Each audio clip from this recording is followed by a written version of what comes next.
Take a deep breath and let yourself sink into comfort. Feel the weight of the day lifting from your shoulders as you prepare to drift into a story from the distant past, a tale of marble and mystery, of empire and enigma. Tonight, we journey to a place where the Mediterranean laps against secrets that have been drowning for 15 centuries, where thermal waters once healed emperors and scandalized senators, where a civilization of unimaginable luxury slowly surrendered to the patient embrace of the sea. This is the story of Baiae, the Las Vegas of the ancient world, the Sin City where Roman elites came to shed their public masks and indulge every pleasure their wealth could command.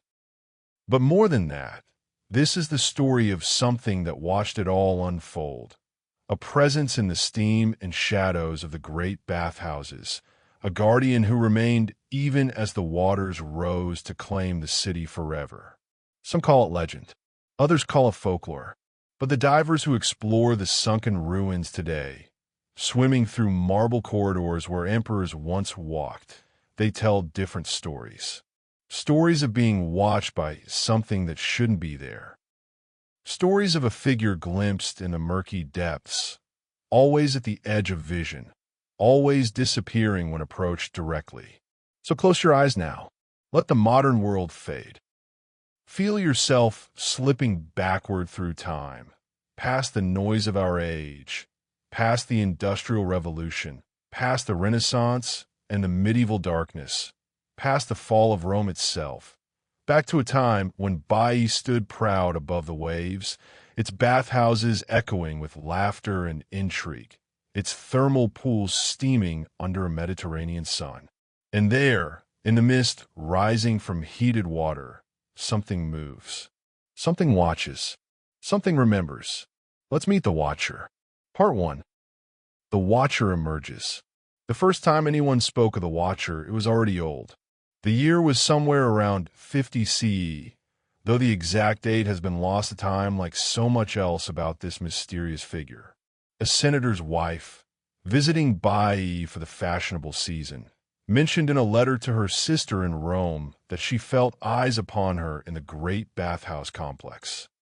Not the ordinary gaze of men, she hastened to explain, though there were plenty of those in a resort town famous for its libertine atmosphere. No, this was something different, something that made the hair on the back of her neck stand on end even as she soaked in water heated by the volcanic fire burning beneath the earth. She wrote that she saw it only once, and only for a moment. A figure standing in one of the smaller antechambers that connected the various pools and steam rooms.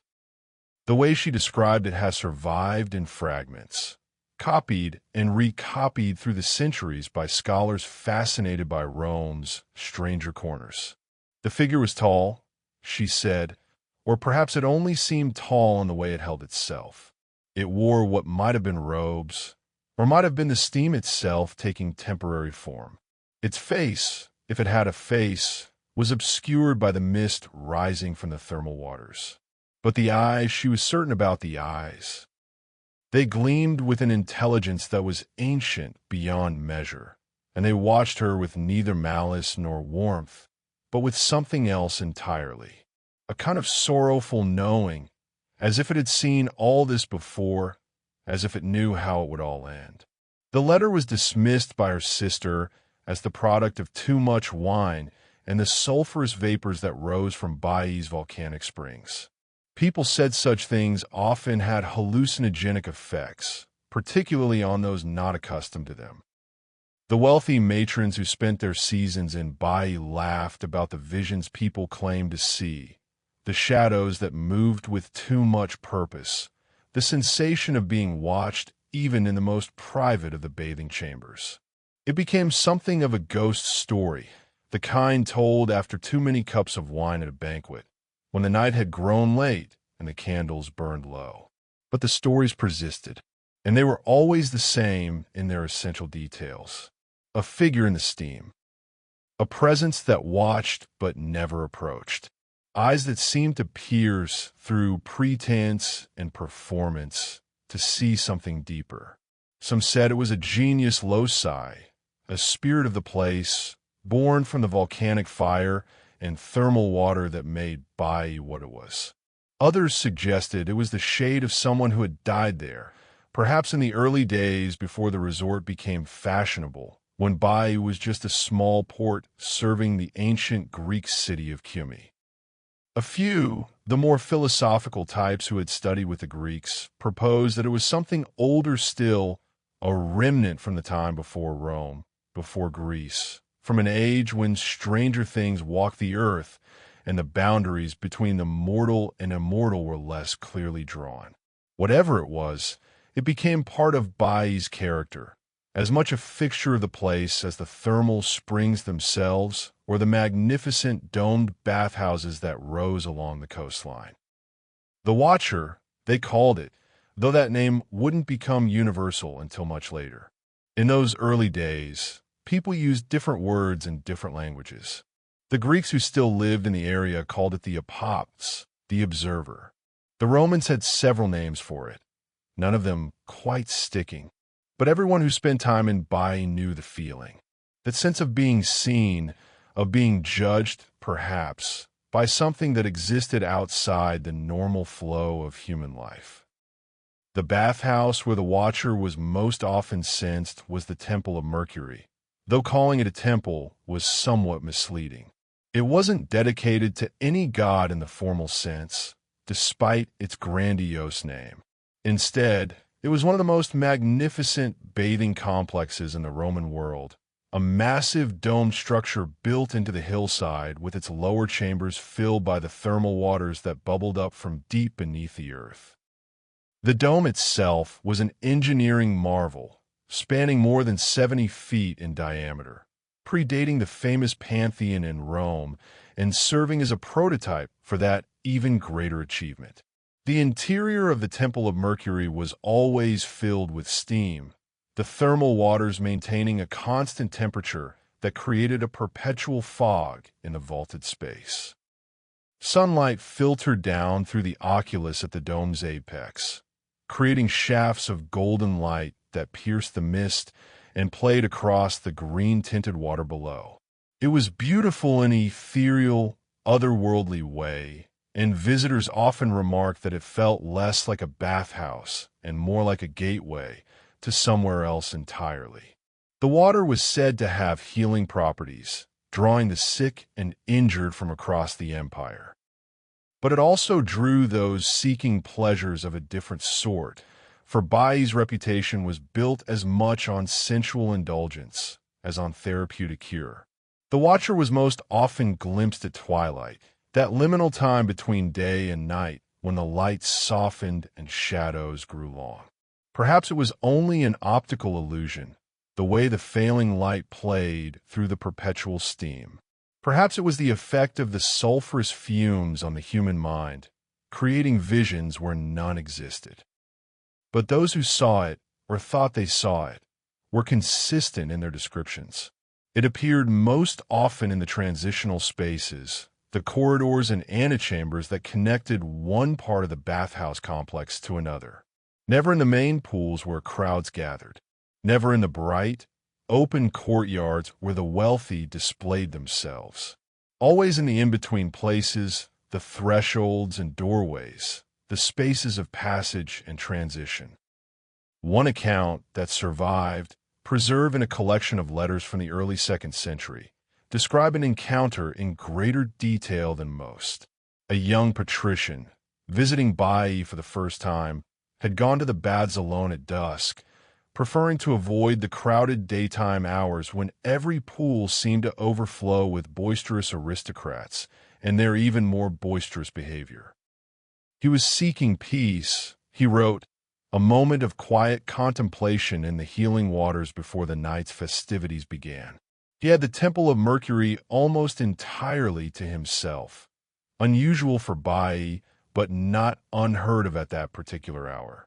The water was perfect, hot enough to ease tired muscles, but not so hot as to be uncomfortable.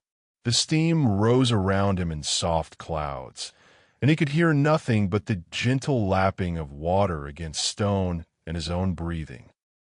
He closed his eyes and let his mind drift, thinking of nothing in particular, simply existing in that warm, misty space between waking and sleeping.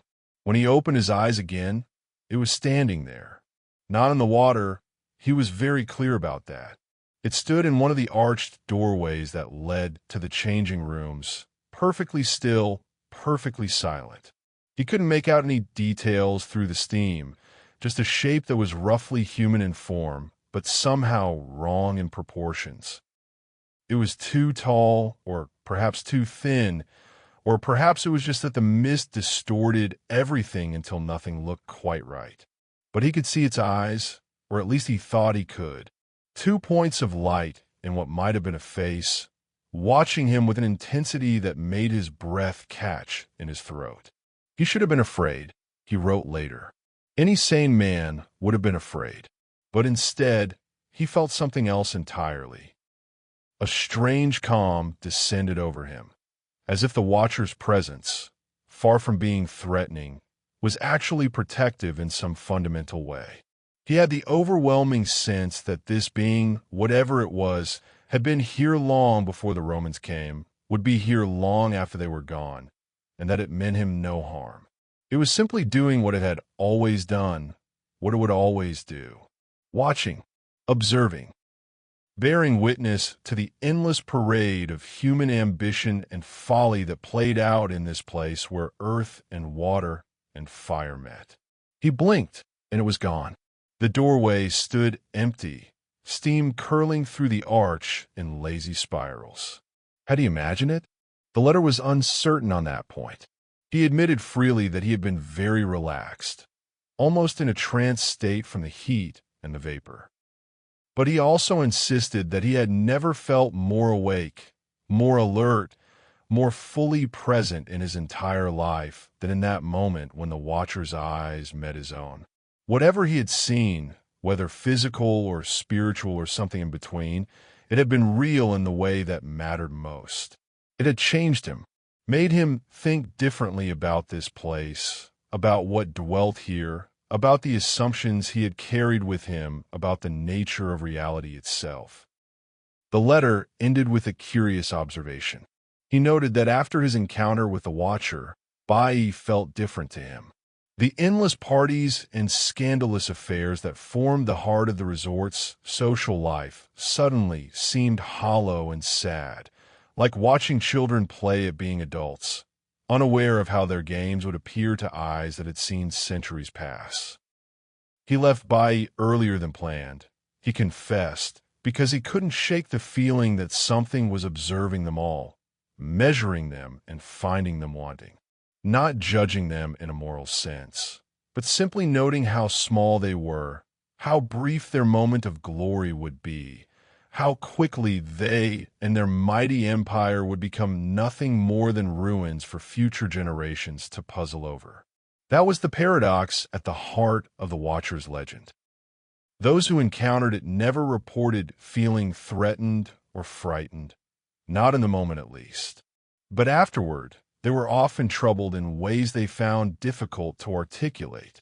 It was as if the Watcher's gaze carried with it a sense of perspective so vast that human concerns couldn't help but seem trivial in comparison.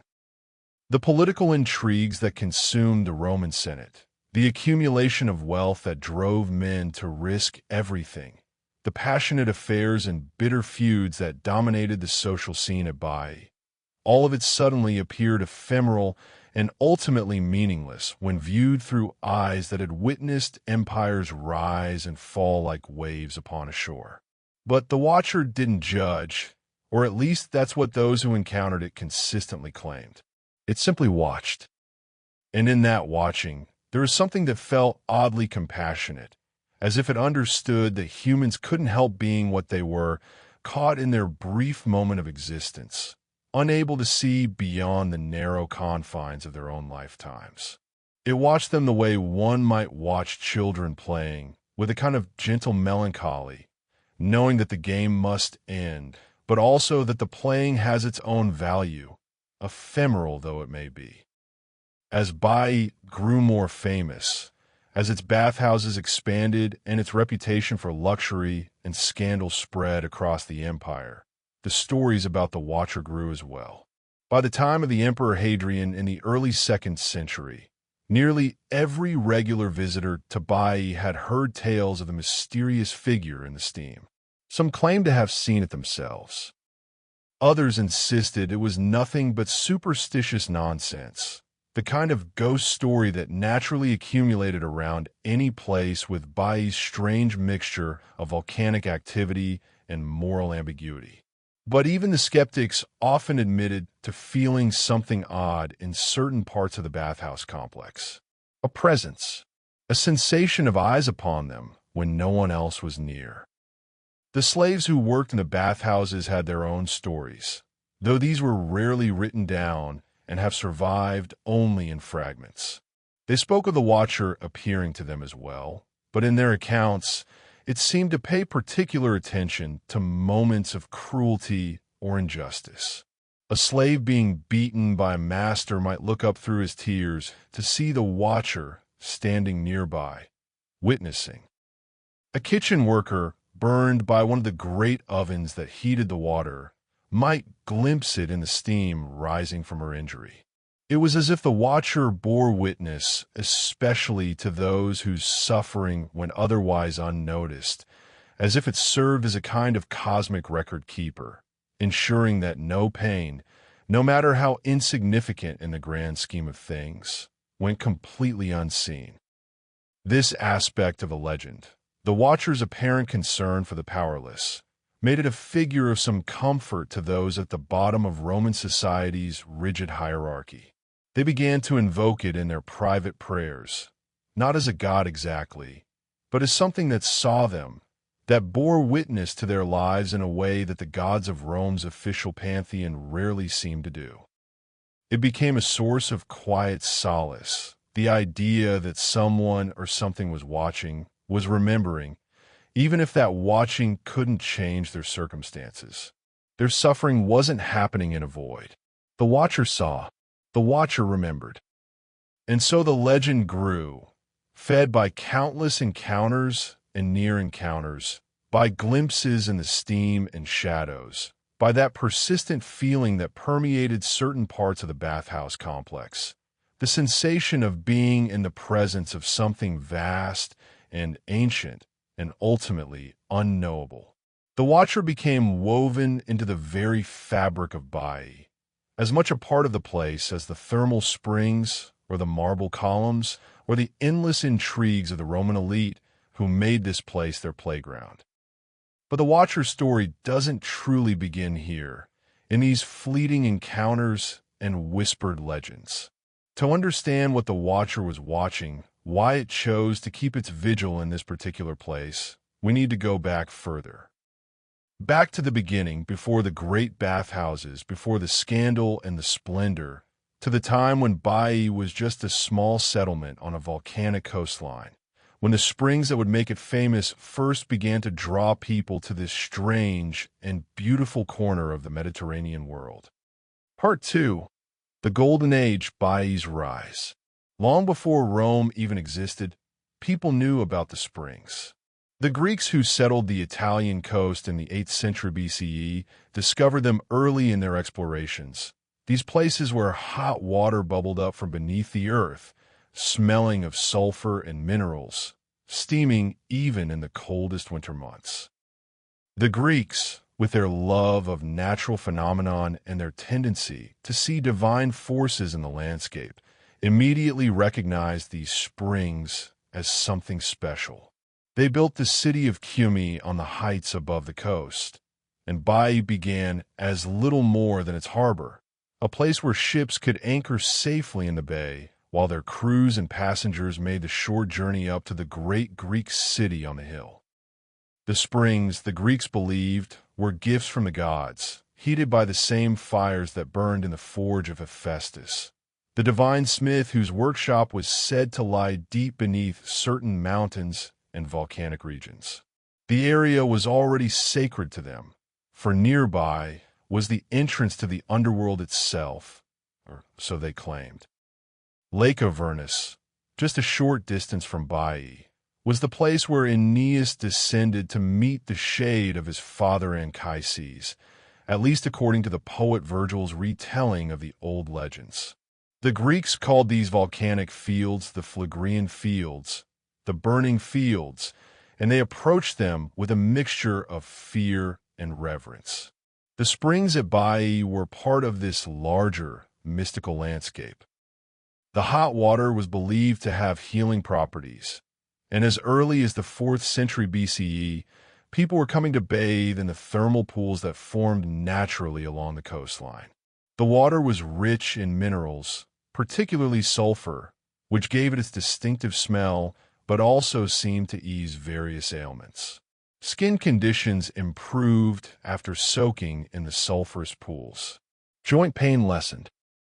The Greeks, who had a sophisticated understanding of medicine for their time, began to study the springs scientifically while never quite losing their sense that there was something magical about them. When the Romans conquered the region in the 2nd century BCE, they inherited these Greek beliefs and practices, as they did with so much of Greek culture. But being Romans, they couldn't just leave well enough alone. Where the Greeks had been content with natural pools and simple facilities, the Romans began to build, and build, and build. The Roman passion for engineering, combined with their love of luxury and their conviction that nature existed to be improved upon by human ingenuity, transformed Baiae from a minor port with some interesting hot springs into something entirely unprecedented. The transformation really began around 80 BCE, during the final chaotic decades of the Roman Republic. This was an era of civil wars and political violence, of men like Marius and Sulla, and eventually Julius Caesar, fighting for control of Rome's destiny. It was also, paradoxically, an era of tremendous wealth for those on the winning side of these conflicts.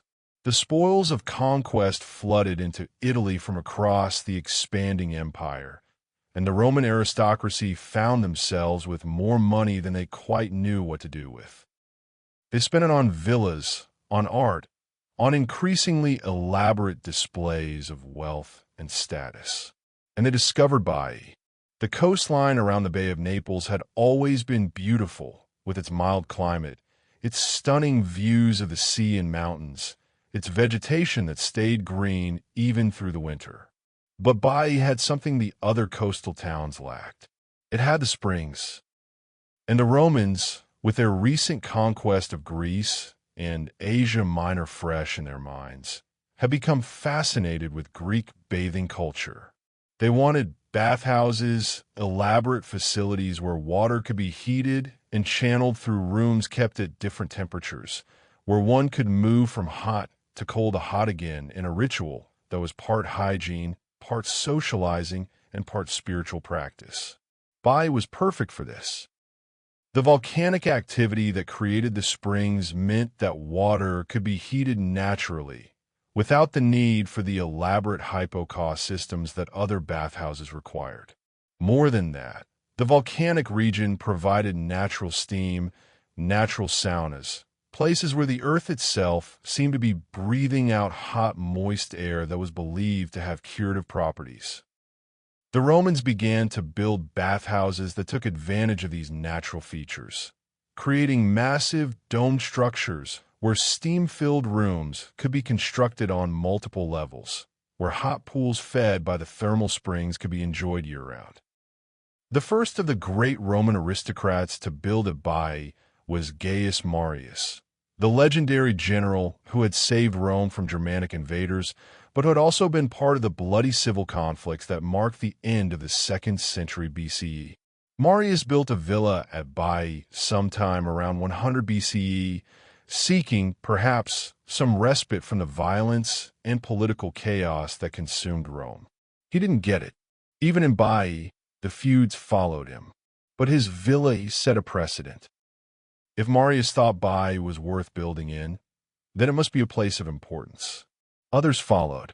Lucius Licinius Lucullus, famous both as a general and as an epicure whose banquets became legendary for their extravagance, built a magnificent villa at Baiae that included some of the first Roman fish ponds, artificial ponds where exotic fish were raised for the table. Pompey the Great, perhaps the most powerful man in Rome before Julius Caesar eclipsed him, also maintained property at Baiae. These weren't simple vacation homes. They were sprawling complexes that incorporated the natural springs, that featured private bathhouses rivaling the best public facilities, that demonstrated through sheer opulence just how powerful and wealthy their owners were.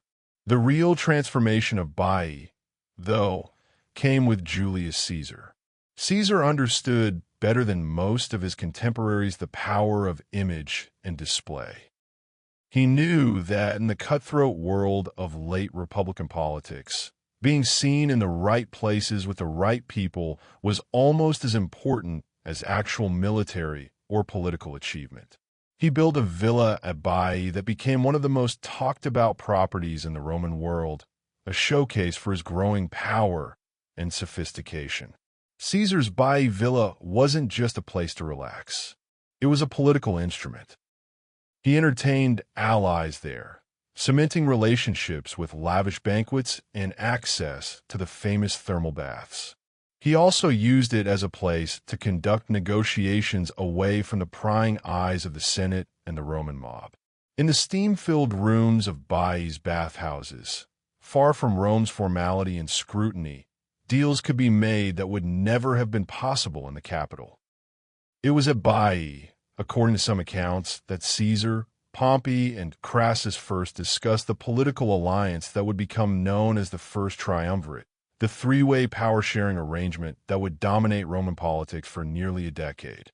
The Senate, watching from Rome with growing unease as more and more of the powerful seemed to prefer Baiae to the capital, began to view the place with suspicion.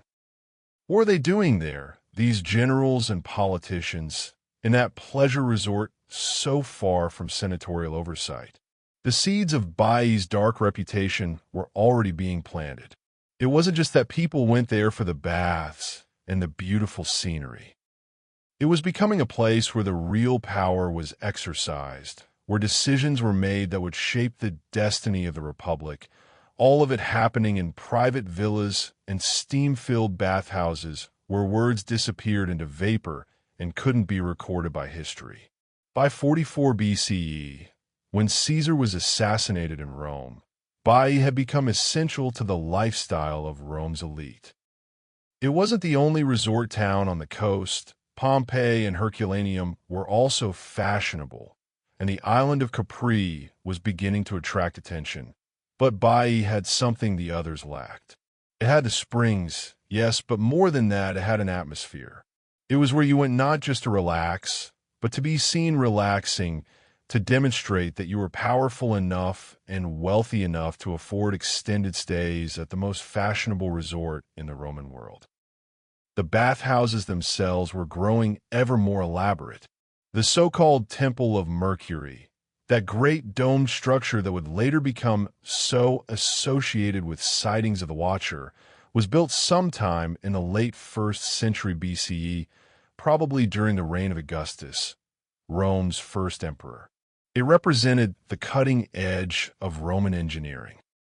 The dome was constructed using a technique that would later be perfected in the Pantheon, a kind of concrete that grew lighter as it rose, with the density of the aggregate carefully calibrated so that the upper portions of the dome wouldn't collapse under their own weight. The oculus at the apex let in light and air while also serving as a pressure release for the steam that constantly filled the interior. But the Temple of Mercury was just one of many such structures. There was the Temple of Venus, another massive domed bathhouse, and the Temple of Diana, equally impressive. The names were somewhat arbitrary, applied later when people weren't quite sure what these buildings had been used for. But they were all fundamentally the same thing: enormous bathing complexes that took advantage of the natural thermal springs, that featured pools kept at different temperatures, steam rooms, changing facilities, and spaces for socializing and conducting business. The transition from republic to empire completed when Augustus defeated Mark Antony and Cleopatra at the Battle of Actium in 31 BCE, only accelerated Baiae's transformation. Augustus, who understood the importance of leisure and culture in maintaining the loyalty of Rome's aristocracy, made Baiae a kind of imperial playground. Much of the land around the bay was declared imperial property, which meant that the emperor and his family effectively controlled access to the best springs and the most desirable building sites. Augustus himself built a villa at Baiae, as did most of his successors. The presence of the emperor, even when he wasn't actually in residence, transformed the place.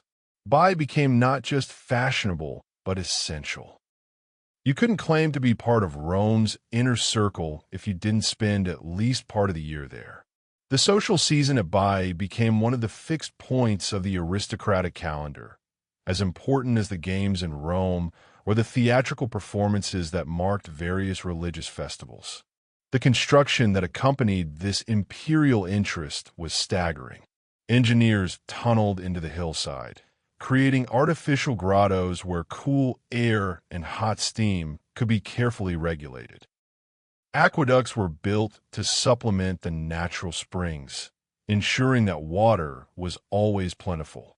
The coastline itself was reshaped, with harbors constructed for the yachts and pleasure boats that the wealthy used to travel between Baiae and other points along the bay. Roads were paved connecting Baiae to Puteoli, the major commercial port nearby, and to Cumae, the ancient Greek city that still stood on its hill overlooking the bay.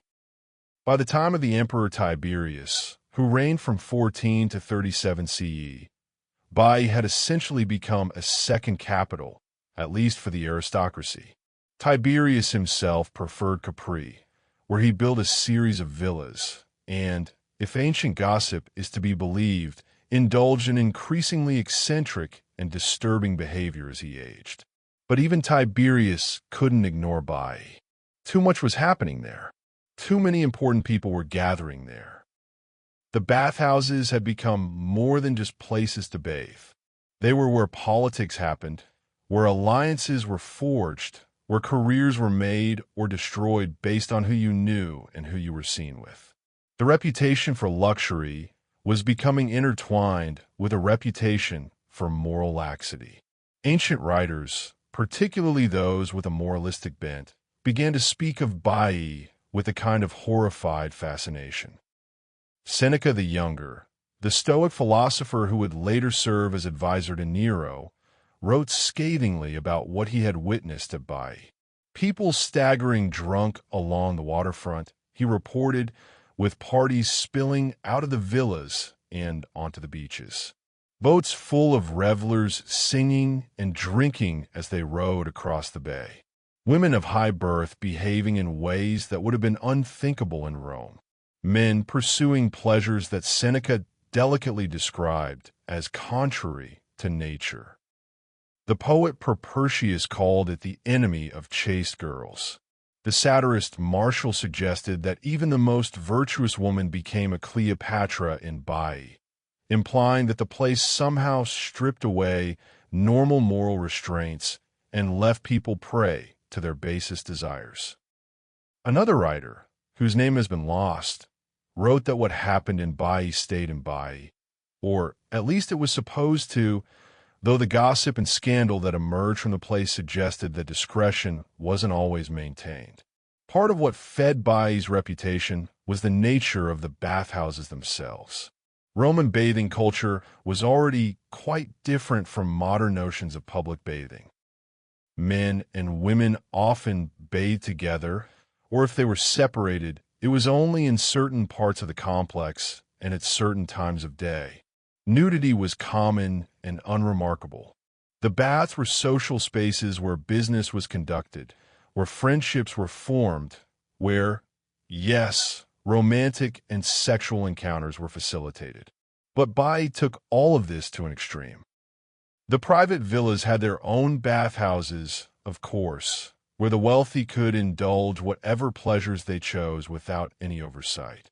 But even the public baths at Baiae seemed to operate under different rules than those in Rome. The steam rooms provided privacy, or at least the illusion of it. The multiple levels and interconnected chambers meant that people could find secluded spots even in technically public spaces.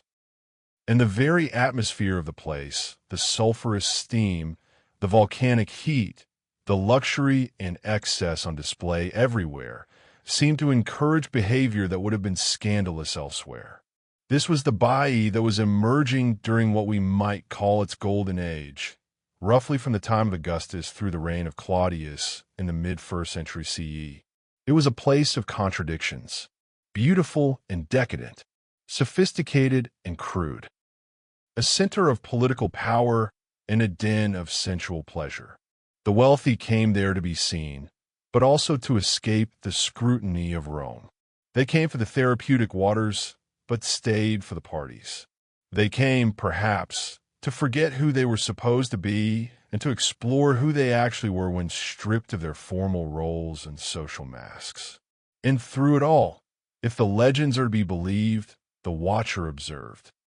In the steam-filled chambers of the great bathhouses, in the transitional spaces between public and private, light and shadow, it kept its vigil, watching the mighty and the lowly, the powerful and the powerless, seeing them all with those ancient eyes that had witnessed so much and would witness so much more before Baiae's story reached its inevitable end.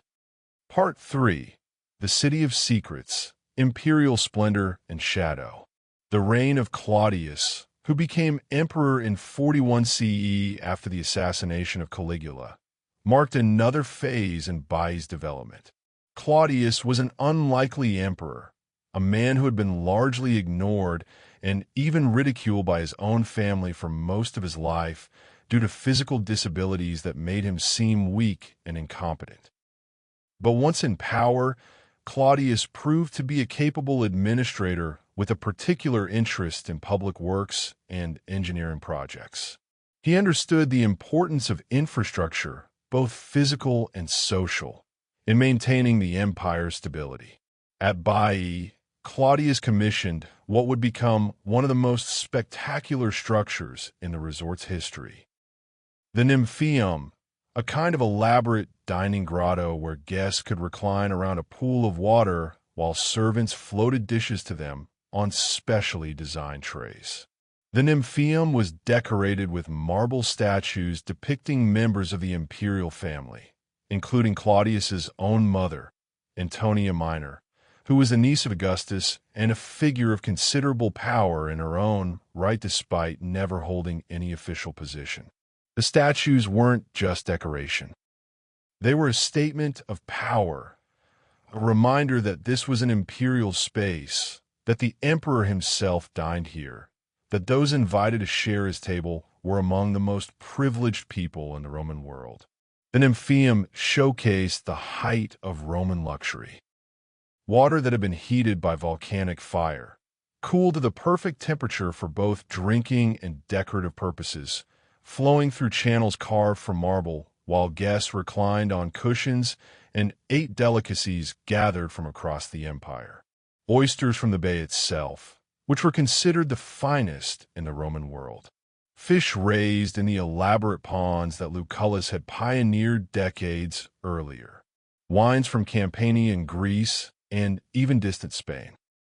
But Claudius's Baiae was also the setting for intrigue that would have been worthy of any modern thriller. His wife, Messalina, was notorious for her alleged infidelities and political machinations. She used Baiae as a base for her affairs, taking advantage of the resort's reputation for loose morals to cover her tracks. Or at least that's what the ancient sources claim, though we must be careful with such accounts. Roman historians had their own agendas, and women with power, like Messalina, were often portrayed in the most lurid terms possible to justify their eventual downfall. Whether the specific accusations were true or exaggerated, Messalina was eventually executed for allegedly plotting against Claudius, replaced by Agrippina the Younger, a woman who proved even more ruthless in pursuing power. And it was at Baiae, fittingly enough, that some of Agrippina's most infamous schemes would play out. She would manipulate Claudius into adopting her son from a previous marriage, a boy named Nero, ensuring his path to imperial power. She would scheme and plot, using every tool at her disposal, including, if the ancient writers are to be believed, poison and seduction and outright murder. The bathhouses of Baiae saw it all. In the steam-filled rooms, conversations happened that couldn't be overheard. Plans were laid that would reshape the empire. Alliances were formed and broken. And always, there was the sense, reported by those who spent time there, that something was watching. The Watcher had become by this point an accepted part of Baiae's landscape, mentioned casually in letters and conversations. People would joke about it, wondering if the Watcher had witnessed this or that scandal, speculating about what secrets it held if it could speak. But the joke had an edge to it, because Baiae's secrets were dangerous. The wrong word in the wrong ear could mean exile or death. The Emperor's displeasure, once aroused, was not easily turned aside. And in a place where so many powerful people gathered, where so many plots and counterplots were hatched, paranoia was simply prudent. The Watcher became a kind of metaphor for this pervasive surveillance. If the walls had ears in Rome, then the steam had eyes in Baiae. Nero, Agrippina's son, would eventually become emperor in 54 CE after Claudius's convenient death for what was almost certainly poisoning. Nero was only 16 when he took the purple, far too young to rule effectively. And for the first few years of his reign, real power rested with his mother and with Seneca, the philosopher who served as his tutor and advisor. But Nero chafed under their control, particularly Agrippina's. She had put him on the throne, and she never let him forget it. She treated him more like her pawn than her son, expecting obedience and submission even as he grew into manhood and began to assert his own will. The breaking point came at Baiae. The details have been much debated by historians, but the basic outline is clear enough. By 59 CE, Nero had decided that his mother had to die. She knew too much, controlled too much, and wouldn't accept the diminished role that Nero wanted to assign her. He couldn't simply have her executed. That would cause too much scandal. He needed it to look like an accident. And so he devised an elaborate plot that would unfold at Baiae during the festival of Minerva. Nero invited his mother to Baiae, making a show of reconciliation after months of public feuding. He entertained her lavishly at his villa, giving her every reason to believe that their relationship was improving. Then, when it was time for her to return to her own villa further along the coast, he offered her transport on a specially prepared boat. The boat was designed to collapse and sink once it was far enough for shore. Agrippina would drown, and everyone would assume it was a tragic accident. A brilliant plan, or so Nero thought. It didn't work. The boat collapsed as designed, but Agrippina, who had survived decades of court intrigue, was not so easily killed. She swam to shore despite being injured, making it back to her villa battered but alive. Nero, panicking, abandoned all pretense of an accident and sent soldiers to finish the job. They found Agrippina in her bedroom and killed her with swords. When the deed was done, Nero allegedly examined her body, commenting on her physical appearance in terms so crude that ancient writers, not known for their squeamishness, were shocked enough to record it. The murder of Agrippina was a turning point for Nero and for Rome. He had killed his own mother, a crime so heinous that not even the emperor's absolute power could completely shield him from the consequences. He tried to justify it, claiming she had plotted against him, but few believed it. The Senate dutifully voted their approval, but privately, many were horrified. The empire had been shocked before by imperial cruelty and excess. Tiberius's reported perversions on Capri, Caligula's bizarre and violent behavior, Claudius's weakness in the face of his wives' machinations. But killing one's own mother was something new, a line that, once crossed, suggested there were no limits at all to what the emperor might do. And it had happened at Baiae, or at least it had been planned and initiated there. The resort's reputation darkened further. It wasn't just a place of pleasure and luxury anymore.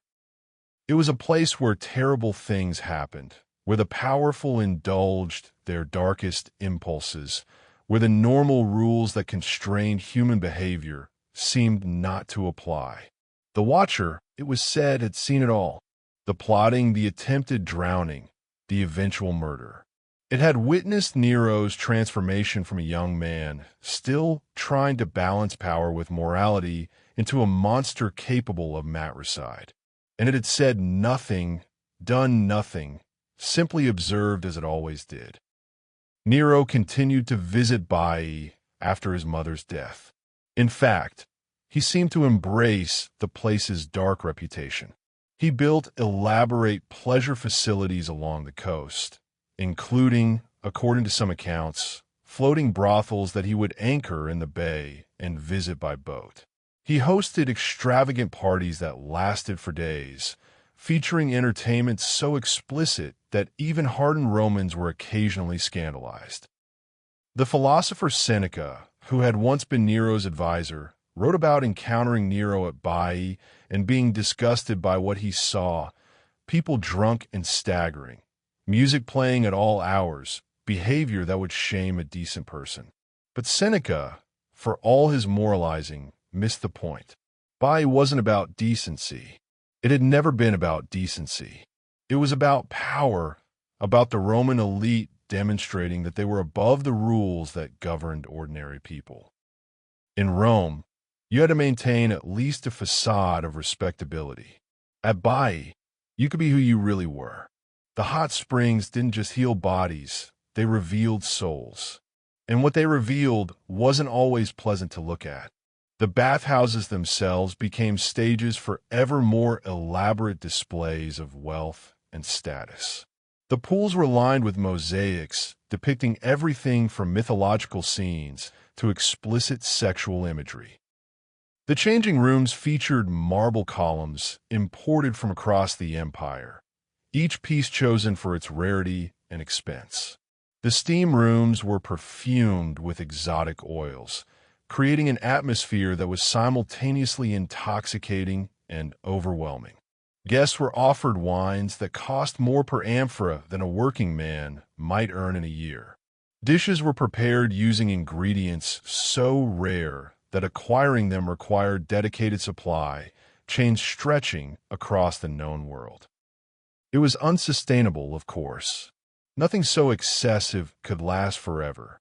But in the moment, in that golden age that stretched from Augustus through Nero and beyond, Baiae seemed eternal. The wealthy couldn't imagine a world where the baths weren't there, where the parties didn't happen, where the springs didn't steam and the wine didn't flow. They had conquered the world, or so they thought, and this was their reward. A place where pleasure was unlimited, where time had no meaning, where tomorrow never came because there was always another banquet, another bath, another scandal to keep things interesting. The Watcher saw differently, or so the legend suggests. To eyes that perceived time on a different scale, Baiae's glory was already fading even as it reached its zenith. The volcanic forces that had created the springs were still active, still shifting and changing the landscape in ways that would eventually prove catastrophic. The ground beneath Baiae was literally unstable, subject to a phenomenon called Bradyseism, the slow rising and falling of the Earth's surface in response to changes in the magma chambers deep below. Already, some of the earlier structures were showing signs of subsidence. Already, the water table was changing slowly but inexorably. But no one noticed. Or if they noticed, they didn't care. There would always be engineers to shore things up, builders to repair what needed repairing. They were Romans. They had conquered nature before and would do so again. The idea that Baiae might not last forever, that the sea might someday claim what they had built, would have seemed absurd to them. They were at the center of the world, at the peak of civilization. Nothing could touch them. Nothing could bring them down. Except, of course, it could, and eventually it would. But that came later. For now, in these golden decades when Baiae reached its height of splendor and excess, the resort seemed invincible. And through it all, in the steam and shadows of the great bathhouses, the watcher kept its vigil, bearing witness to humanity's grandest pretensions and deepest failings, seeing everything, judging nothing, simply present in that liminal space between earth and water and fire, between the mortal and the eternal, watching as the drama of empire played itself out in one of the strangest and most beautiful corners of the ancient world. Part 4. Sin City, the dark heart of pleasure. To truly understand Baiae's reputation, to grasp why it became synonymous with vice and corruption in the Roman imagination, we need to look beyond the imperial politics and great men of history. We need to look at what actually happened there on a day-to-day basis, at the culture that developed around the thermal springs, and the way that culture both reflected and shaped Roman society's understanding of pleasure, power, and the boundaries between public and private life. The key to Baiae's unique character lay in the bathhouses themselves and in the social dynamics they created.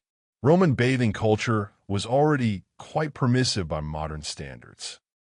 Mixed bathing was common in many locations, though it was occasionally banned by particularly conservative emperors who then saw their edicts largely ignored. Nudity was accepted as a practical necessity, though people did sometimes wear minimal clothing in certain contexts. The bathhouse was where Romans went not just to get clean, but to socialize, to conduct business, to see and be seen. It was a fundamental part of urban Roman life, and one that didn't have a clear parallel in earlier Mediterranean civilizations.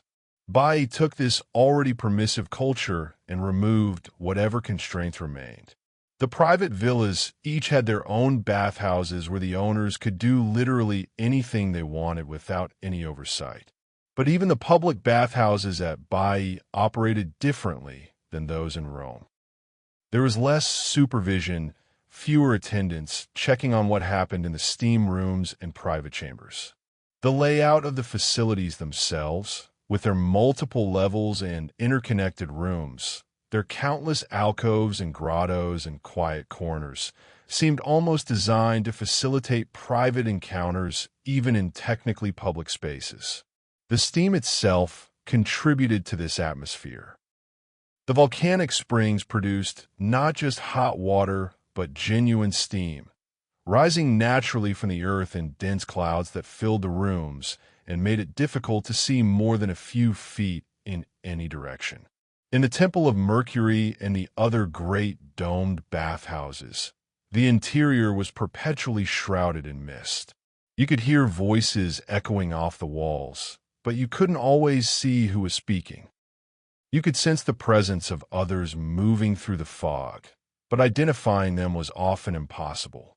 This created a strange sense of anonymity, of being both observed and unobserved simultaneously.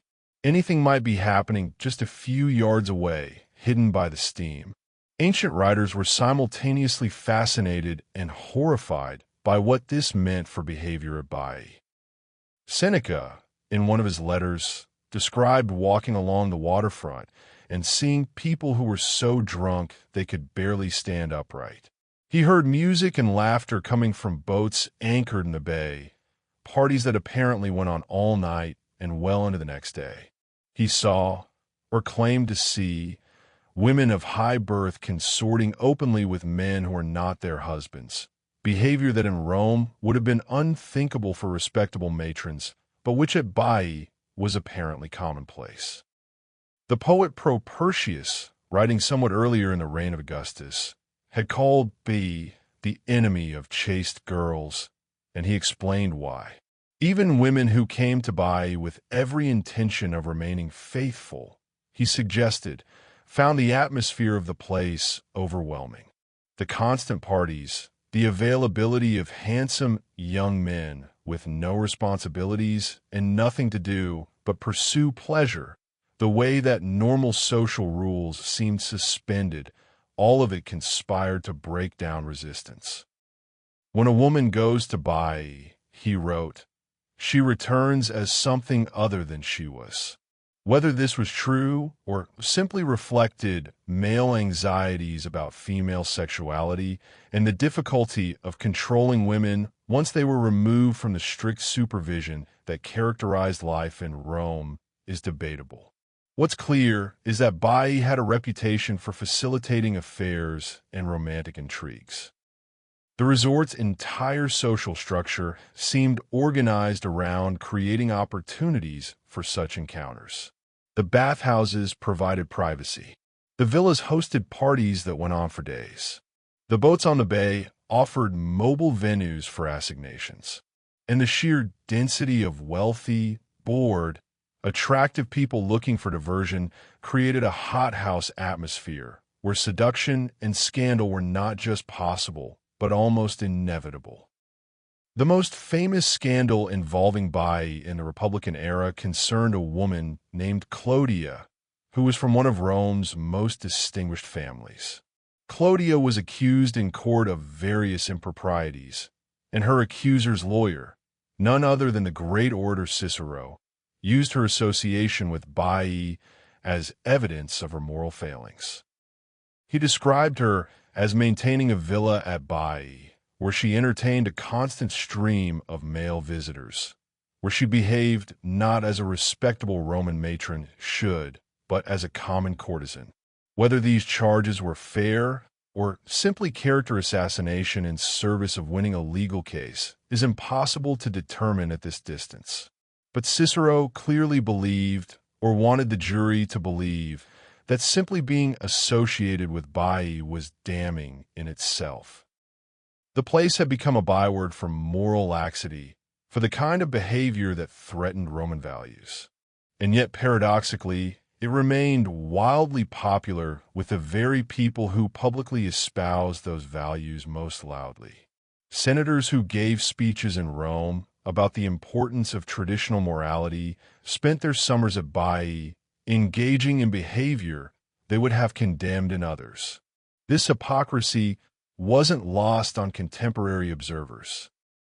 Satirists like Martial and Juvenal made hay of it, pointing out the gap between public posturing and private behavior, between the masks people wore in Rome and the faces they showed at Baiae. Some of this reputation was undoubtedly deserved. The archaeological evidence, limited though it is for a site that's now mostly underwater, suggests that the villas at Baiae were indeed equipped for serious pleasure-seeking. Fish ponds stocked with exotic species, including moray eels that Romans considered a delicacy.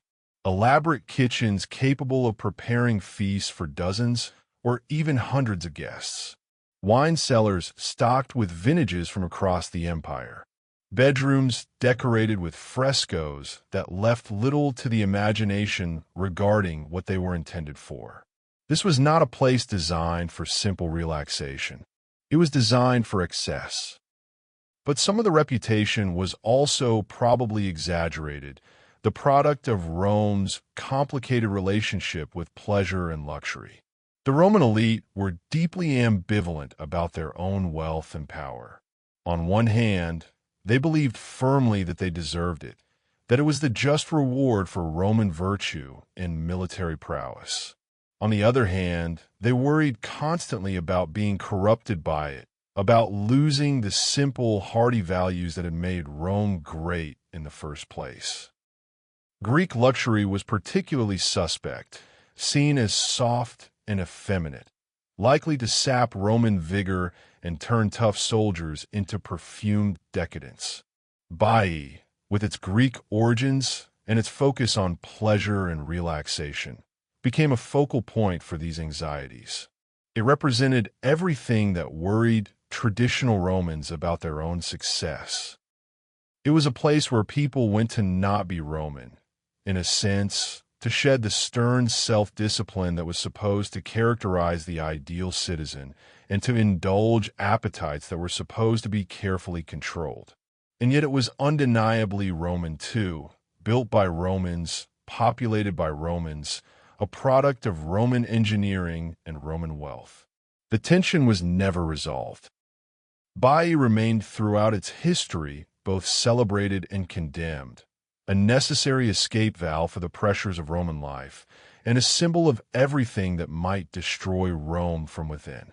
The sexual culture at Baiae reflected broader Roman attitudes about sexuality, which were quite different from modern Western norms in important ways. Romans generally didn't think in terms of sexual orientation as an identity. What mattered was not the gender of one's partners, but the role one played. To penetrate was masculine and acceptable. To be penetrated was feminine and, for an adult male citizen, shameful. Within these parameters, men could and did have sexual relationships with both women and younger men, with slaves of any gender, with prostitutes. What was important was maintaining the proper hierarchical relationship, the proper assertion of dominance. Women, of course, operated under different and much stricter rules. A respectable woman was expected to be faithful to her husband, to manage his household, to produce legitimate heirs. But Baiae seems to have existed in a kind of exception space where even these rules could be bent if not quite broken. Affairs were winked at if they were discreet enough. Women could assert a degree of independence and agency that would have been impossible in Rome itself. This was particularly true for elite women with resources of their own, widows, or divorced women who had some control over their property and movements. The bathhouses facilitated all of this. The steam rooms provided cover for encounters. The mixed bathing allowed for the kind of casual physical proximity that could lead to other things. The culture of the place, the constant parties and drinking and emphasis on pleasure, created an atmosphere where inhibitions fell away. And everyone who participated understood, at least implicitly, that what happened at Baiae wasn't supposed to follow you back to Rome. Discretion was expected. Scandals did occasionally erupt, usually when someone violated this unwritten code, when jealousy or political rivalry led to indiscreet revelations. But most of the time, Baiae's secret stayed secret. The slaves who served in the bathhouses and villas had their own perspective on all of this, though as usual with slaves in the ancient world, we have to infer most of it from scattered references rather than direct accounts. Slaves saw everything. They were present in the steam rooms, rubbing down bathers with oil, scraping away dirt and sweat with strigils, bringing wine and food, lighting lamps, maintaining fires. They were in the bedrooms, changing linens, carrying away chamber pots, overhearing conversations that they were supposed to ignore. They were on the boats, rowing their masters from one party to another, waiting patiently through long nights while their owners indulged themselves. And they gossiped, of course. Slaves formed their own social networks that operated parallel to, but largely invisible to the free population. Information flowed through these networks quickly and with surprising accuracy. Slaves knew which masters were having affairs with which mistresses, which marriages were on the rocks, which businessmen were facing financial ruin despite their expensive villas. Sometimes this information became valuable currency, used to curry favor or exact revenge. Sometimes it just circulated as entertainment, a way for people with very little control over their own lives to feel like they had some understanding of their masters' lives. The slaves at Baiae also spoke of the Watcher, though their stories were different from those told by the free population. In slave accounts, The watchers seemed to pay particular attention to moments of cruelty. A slave beaten for a minor infraction might look up through tears to see the watcher standing nearby, witnessing. The implication was clear: justice might not come in this world, but something was keeping track. Someone saw the injustices, the casual cruelties that were so much a part of slave life. The watcher became, in these stories, a source of comfort, however cold. Their suffering was noted. It mattered to someone, even if that someone was only a mysterious figure in the steam who never intervened, never helped, but at least bore witness. This aspect of the Watcher legend is particularly interesting because it suggests that even in a place as hedonistic as Baiae, even among people as focused on their own pleasure as the Roman elite, there was some recognition of a moral dimension to existence. The Watcher judged nothing, or so the stories went, but it saw everything.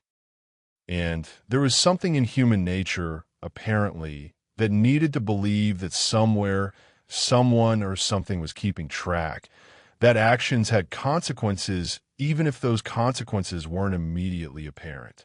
The bathhouses themselves changed over time as emperors tried to outdo their predecessors in magnificence.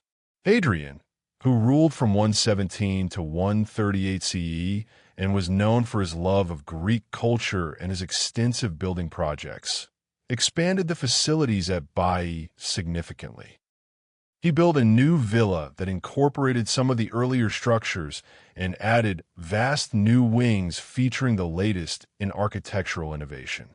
The villa of Hadrian at Baiae rivaled his more famous villa at Tivoli near Rome, though unlike the Tivoli complex, much of the Baiae construction would eventually be claimed by the sea. By the time of the Severan dynasty in the late 2nd and early 3rd century CE, Baiae had been the playground of the Roman elite for nearly 3 centuries. It was an institution, a tradition, something that seemed as permanent as Rome itself. New emperors came and went, some dying natural deaths, others killed by assassins or mob violence, but Baiae endured. The springs still steamed. The wine still flowed. The parties still went on, night after night, generation after generation. But changes were coming, though no one quite realized it yet. The ground beneath Baiae was shifting, slowly but inexorably. The volcanic activity that had created the springs in the first place was entering a new phase. The phenomenon that geologists would eventually call Bradyseism was becoming more pronounced. Areas that had once been dry land were starting to flood at high tide. Some of the older structures, built right at the waterline, were becoming difficult to maintain as seawater seeped into their foundations. People noticed, but they weren't alarmed. Buildings could be repaired or rebuilt. The Romans had faced engineering challenges before and had always overcome them. They would overcome this too, or so they thought. They didn't understand that they were living in a volcanic area where the very ground under their feet was unstable, where the magma chambers deep beneath the surface were slowly deflating, where the inexorable force of geology was preparing to reclaim what humans had built. The Watcher understood, or so the legends suggest. It had been there before the Romans came.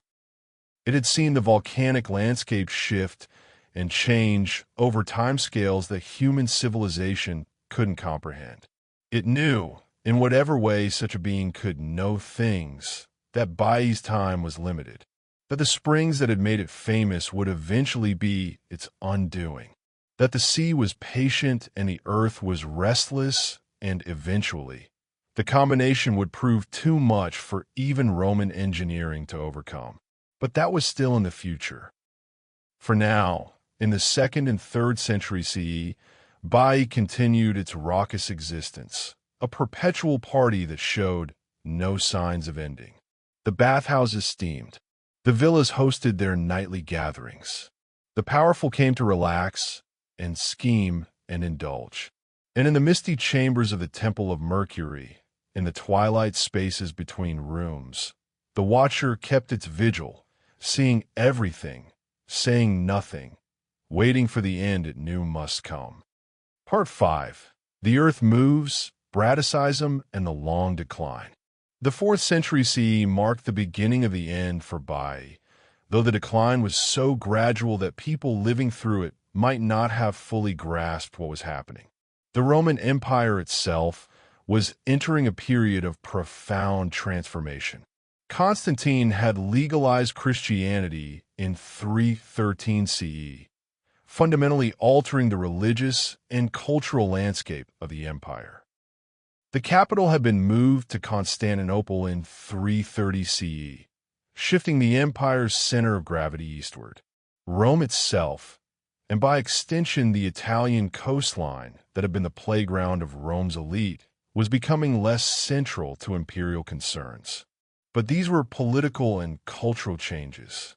What was happening to Baiae was more fundamental and more inexorable. The ground was sinking.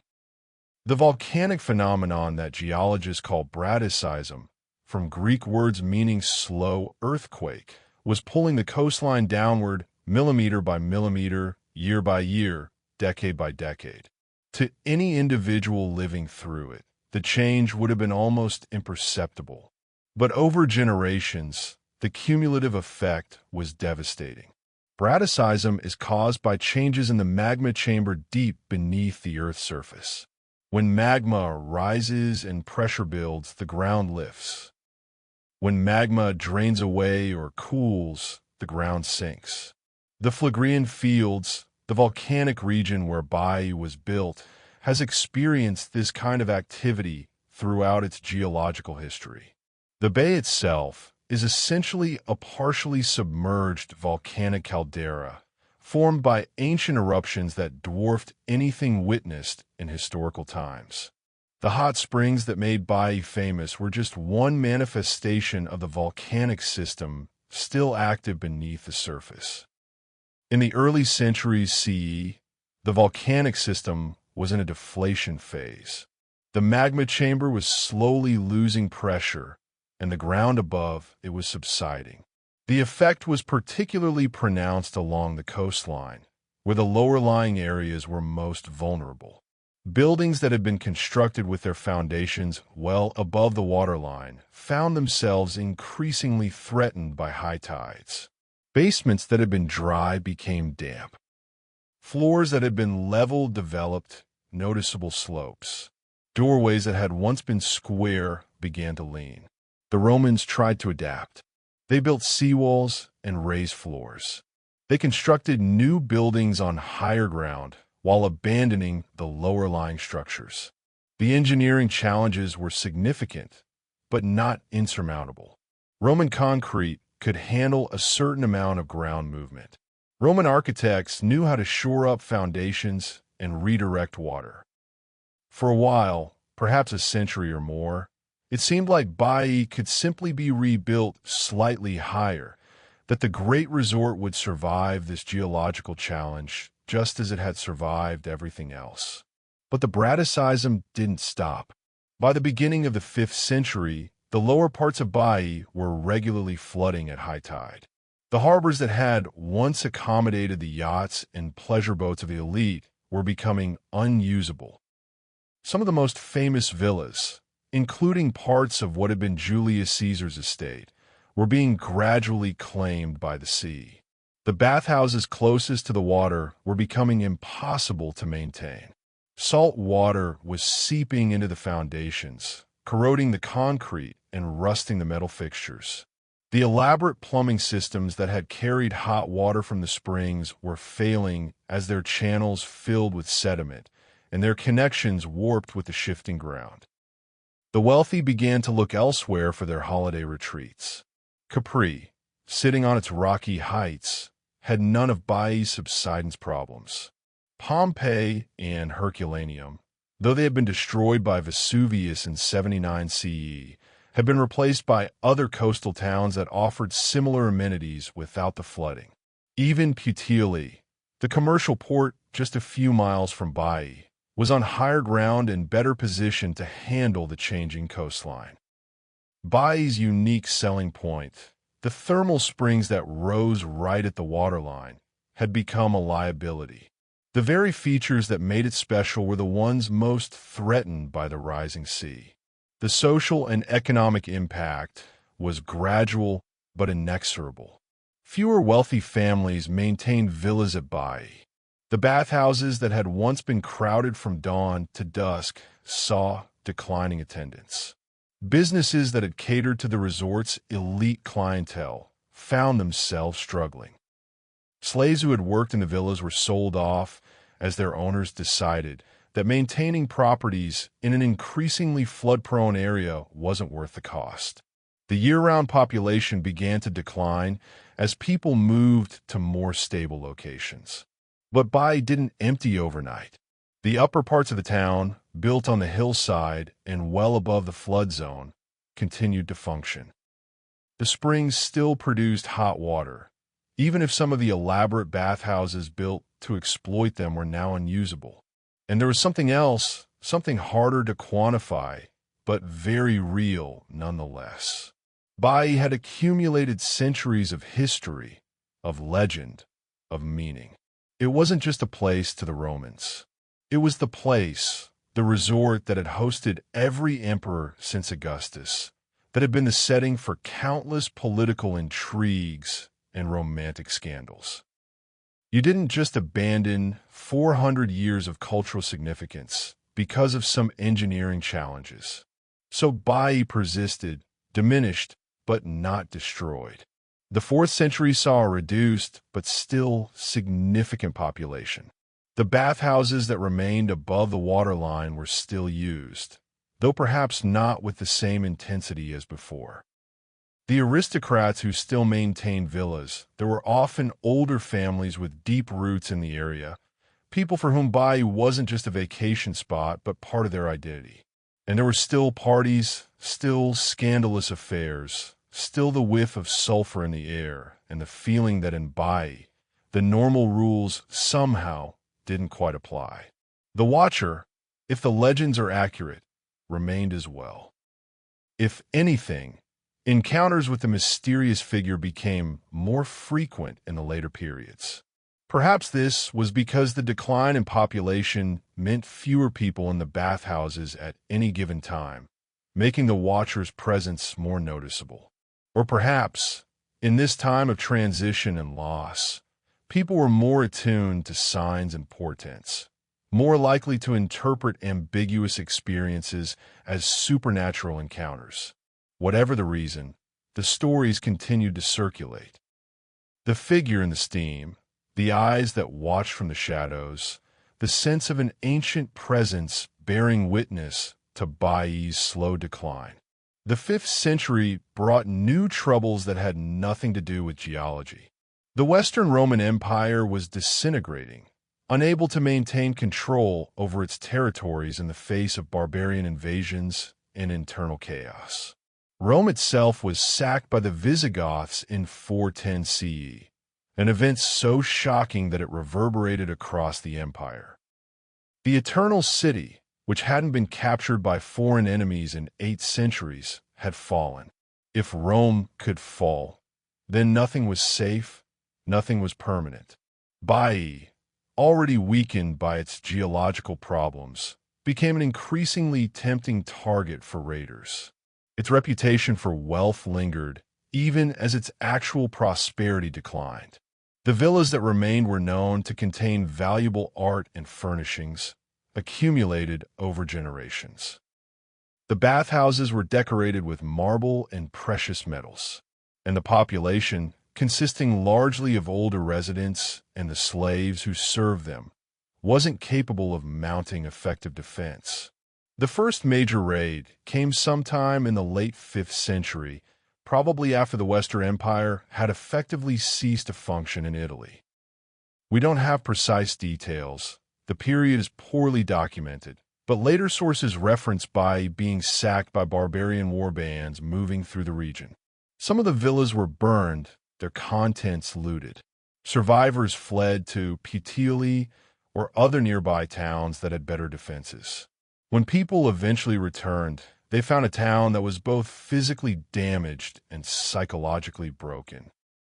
The sense that Baiae was special, that it was protected somehow by its history and its importance, had been shattered.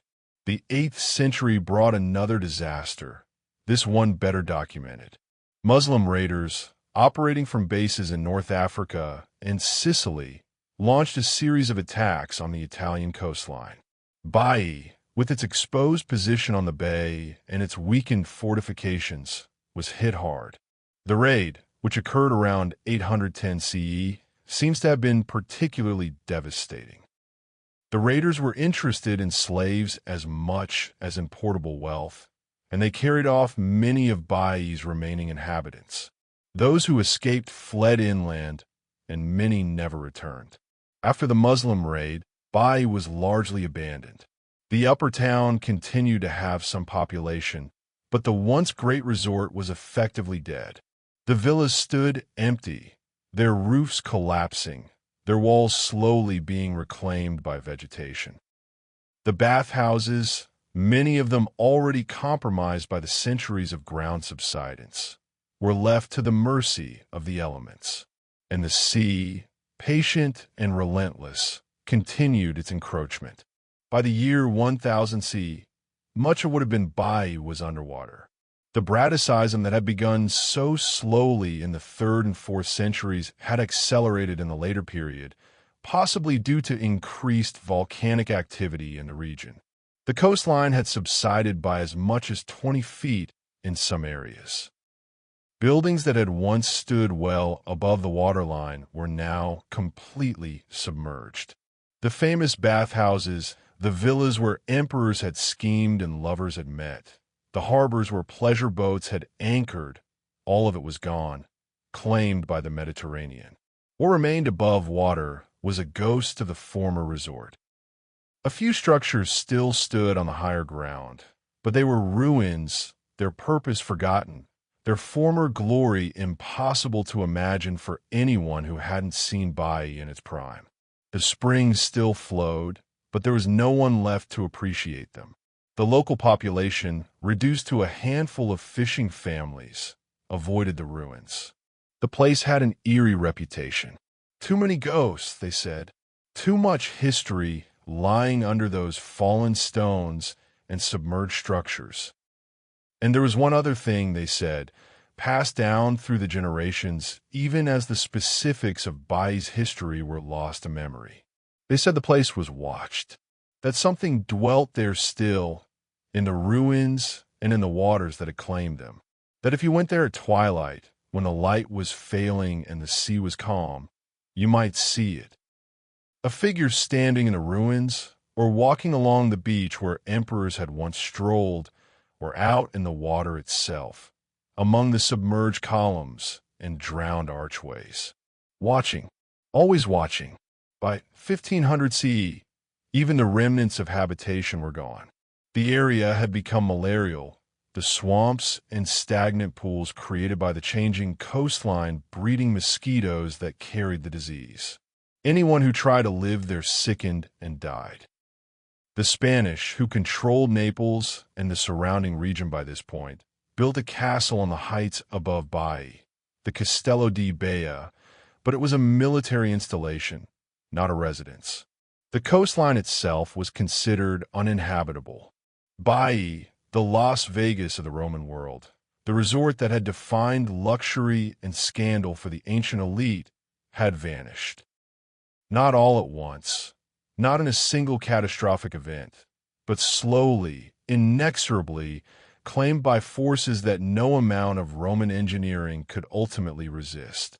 The springs that had made it famous were still there, still hot, still steaming, but they poured their mineral-rich water into the sea now, mixing with the salt water, creating strange temperature gradients that confused fish and occasionally produced mysterious mists that rose from the bay's surface. And beneath those waters, invisible from above, impossible to explore with the technology available to the post-Roman world, lay the ruins of one of the most important and infamous places in Roman history. The bathhouses where emperors had bathed, the villas where conspiracies had been hatched, the harbors where pleasure boats had anchored, all of it was down there, preserved in the cold, dark water, waiting. Waiting for technology to advance enough that humans could once again enter those spaces. Waiting for someone to remember what had been lost. Waiting for divers who would come, eventually, and see what the Watcher had been watching all along.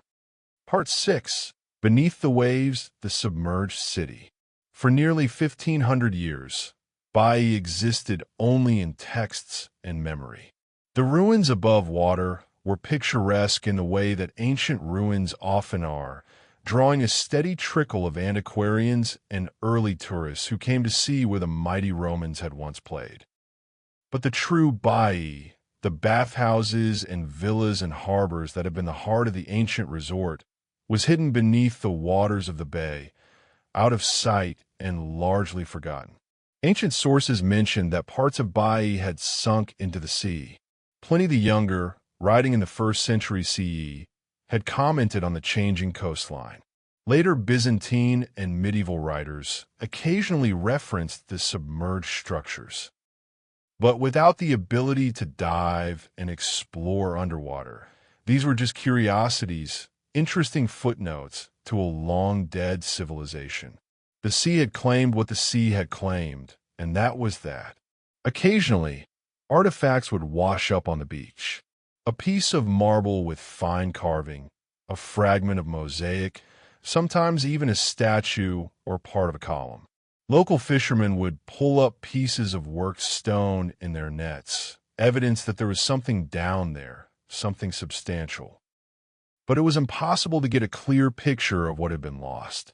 The water was murky, the depths uncertain, the ruins themselves hidden by sediment and marine growth. The first hints that Baiae might be more than just another submerged ruin site came in the 1920s and 1930s, when local residents began noticing more artifacts washing up after storms. Pottery, pieces of lead pipe, fragments of statuary that were clearly Roman in origin. Some of these pieces were exceptional, finely carved works that suggested they had come from very wealthy villas. Archaeologists took notice, but the technology to conduct underwater excavations didn't yet exist. All they could do was catalog what washed ashore and speculate about what lay beneath the waves. The breakthrough came during World War II, in one of those strange coincidences that sometimes mark historical discovery. In the 1940s, an Italian Air Force pilot named Raimondo Boucher was flying low over the Bay of Naples, conducting some kind of reconnaissance or patrol. The specifics of why he was flying that route at that particular time have been lost, but what matters is that he looked down into the unusually clear water and saw something that made him circle back for a second look. From his aerial vantage point, Boucher could see straight through the water to the bottom of the bay. And what he saw astonished him.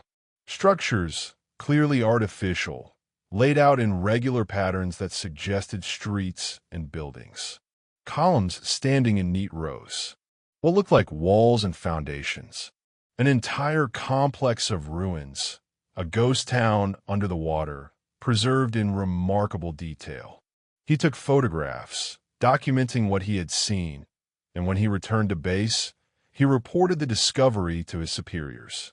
At first, there wasn't much follow-up. Italy was in the chaos of the final years of the war, then the immediate post-war period. Nobody had the resources or the inclination to investigate some underwater ruins, no matter how interesting they might be. But Boucher's photographs survived, and eventually, they came to the attention of archaeologists who specialized in the ancient Roman period. They looked at the images and realized that Boucher had rediscovered Baiae, the famous resort that had been lost to the sea. Serious underwater archaeology began at Baiae in the 1960s, as scuba equipment became more reliable and techniques for working underwater were developed. The early divers found a site that exceeded even their most optimistic expectations. The structures weren't just preserved, they were in remarkably good condition. The cold water and sediment had protected them from many of the forces that destroy ruins on land. It was long gone, of course, and anything organic had decayed. But the stone and marble remained, the concrete walls stood, and even delicate features like mosaics were still largely intact. The first major discovery was what archaeologists called the Nymphaeum of Claudius, though this name was somewhat speculative. It was a large room with niches around the walls that had once held statues. Some of those statues had fallen and been covered by sediment, which had actually protected them. When excavated, they proved to be remarkably well preserved, including sculptures of members of the Imperial family. The room appeared to have been part of a larger villa complex, possibly one of the imperial properties that ancient sources mentioned. As excavations continued through the 1970s and 80s, more structures came to light. A harbor, still clearly defined, with the remains of piers and breakwaters. Multiple villa complexes with elaborate floor plans that included private bathhouses, courtyards, fish ponds, and living quarters. Sections of road, complete with ruts worn into the stone by ancient cartwheels. A network of lead pipes that had carried water from the springs to the various buildings. The underwater archaeologists were essentially walking through a Roman town frozen in time, preserved at the moment when the sea finally claimed it. One particularly fascinating discovery was a lead water pipe with an inscription stamped into it, El Pisones. Scholars immediately recognized this as referring to Lucius Calpurnius Piso, a member of one of Rome's most distinguished families. This Piso was known from ancient sources to have been involved in a conspiracy against the Emperor Nero, plotting to assassinate him at his Baiae villa. The plot had failed, and Piso had been forced to commit suicide. The pipe proved that Piso had indeed owned property at Baiae, giving physical confirmation to the ancient accounts. More than that, it suggested that archaeologists had found the actual villa where the assassination plot was conceived, the setting for one of the most dramatic episodes in Nero's reign. The mosaics found at underwater Baiae are particularly remarkable. Roman mosaics, made from small tiles of colored stone or glass called tesserae, are usually quite durable. But finding them in situ, still attached to their original floors, still showing their original colors and patterns, is always exciting. At Baiae, divers found mosaics depicting everything from geometric patterns to realistic sea creatures to mythological scenes. Some were simple, meant for servants' quarters or utility spaces. Others were extraordinarily elaborate, featuring complex compositions that would have required master craftsmen to execute. One mosaic in particular captured the public imagination when photographs of it were published. It showed two figures, possibly athletes or gladiators, wrestling. The level of detail was extraordinary, showing the strain in their muscles, the concentration on their faces, the way their bodies intertwined in combat. It was both a work of art and a snapshot of Roman daily life. A reminder that these weren't just ruins, but places where people had lived, where they had decorated their homes with images that meant something to them. By the 1990s, as underwater technology continued to improve, archaeologists were able to create detailed maps of the submerged portions of Baiae. The extent of what had been lost was staggering.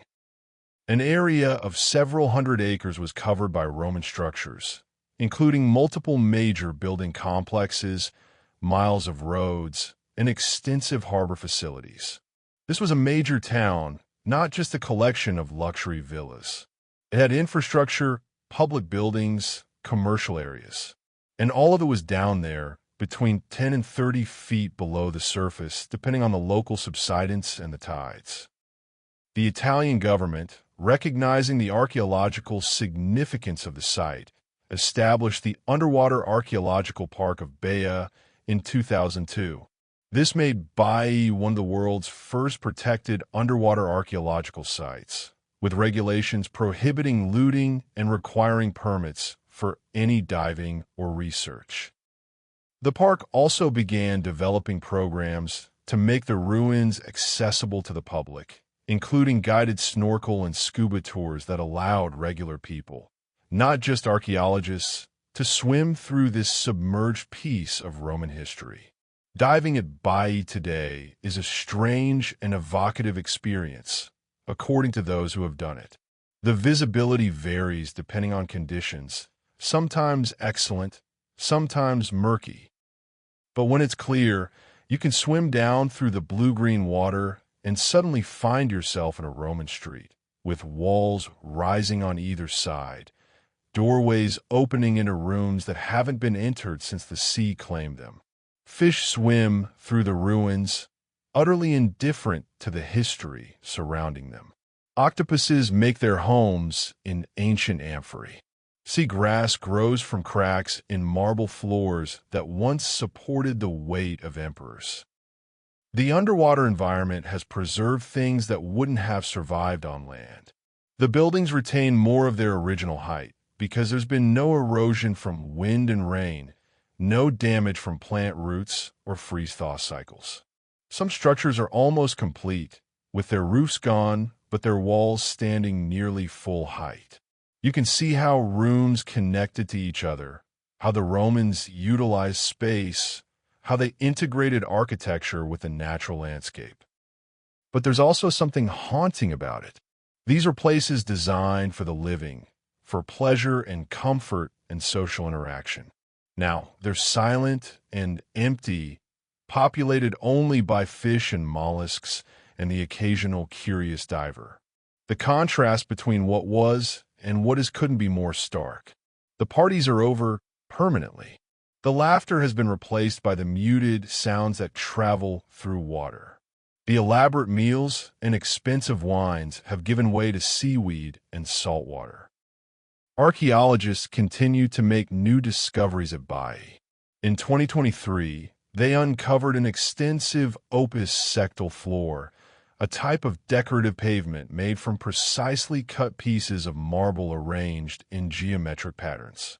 This particular floor covered about 250 square meters and was remarkably well preserved despite being underwater for 15 centuries.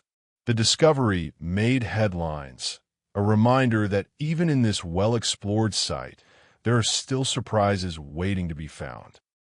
But for all the archaeological work that's been done, much of Baiae remains unexplored.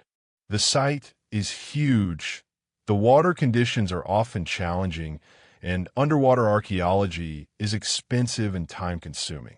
There are entire sections of the submerged town that have barely been touched, areas where the sediment is thick and excavation would require extensive resources. There are undoubtedly more villas, more mosaics, more artifacts waiting to be discovered. Each new find adds detail to our understanding of what Baiae was, what kind of life people lived there, how the resort functioned. And there's one other thing that divers sometimes report, though this doesn't make it into the official archaeological literature. A feeling, a sense of being watched while exploring the ruins. Most divers dismiss it, attributing it to the disorienting nature of underwater exploration, the way sound and vision work differently in water, the mild nitrogen narcosis that can affect divers at depth. But the feeling persists, reported by enough different people that it's become an unofficial part of Baiae's modern legend. The sensation is strongest, apparently, in the larger domed structures, the ones that were bathhouses when Baiae was above water. Swimming through these spaces, especially when the visibility is poor and you can't see your dive partner or the surface, can create a powerful sense of isolation. But it's more than that, according to those who report it. It's a feeling of presence, of not being quite alone, even when you know rationally that there's nothing there but ruins and marine life. It's a feeling, some say, that's remarkably similar to what ancient visitors to Baiae reported feeling in the steam-filled bathhouses all those centuries ago. The sense that something was watching, bearing witness, present in a way that went beyond the merely physical. Skeptics point out that the human brain is very good at finding patterns and presences even where none exist, especially in environments as strange and disorienting as underwater ruins. They're probably right. But the divers keep reporting it anyway, and guides who work at the underwater park have learned to simply acknowledge it without comment. There's something about Baiae, they'll tell you, something that affects people, makes them feel things. Whether it's just the power of history, the weight of knowing what this place was and what happened here, or something else entirely, well, that's for each person to decide for themselves. What's undeniable is that Baiae, even in its submerged state, even as ruins that have been claimed by the sea, retains a power to capture the imagination. It's a place where the barrier between past and present feels thin, where you can quite literally stand, or rather swim, where emperors once walked, where the wealthy and powerful once played out their dramas. And all of it preserved in this strange, blue-green half-light, this twilight world between earth and water, where the ancient and the modern, the known and the unknown, the real and the imagined, seem to exist simultaneously. The archaeological work continues. New techniques, including remote sensing and 3D mapping, are allowing researchers to document the site in ways that would have been impossible just a few years ago. Virtual reality reconstructions are being created that will allow people to experience what Baiae looked like in its glory days, to walk through the villas and bathhouses as they were before the sea claimed them. These digital reconstructions, based on careful archaeological evidence, are bringing Baiae back to life in a sense, making it accessible to millions who will never dive the actual ruins. But for all the virtual tours and 3D models, nothing quite compares to actually being there, to descending through the water and emerging in that underwater world where history is literally surrounding you. The divers who work at Baiae regularly speak of it with a kind of reverence, recognizing that they're privileged to explore a place that most people will only ever see in photographs or videos. They're swimming through history, through stories that shaped the Roman Empire, through the setting of countless scandals and intrigues that once set the ancient world buzzing with gossip. And maybe, just maybe, they're swimming through something else as well.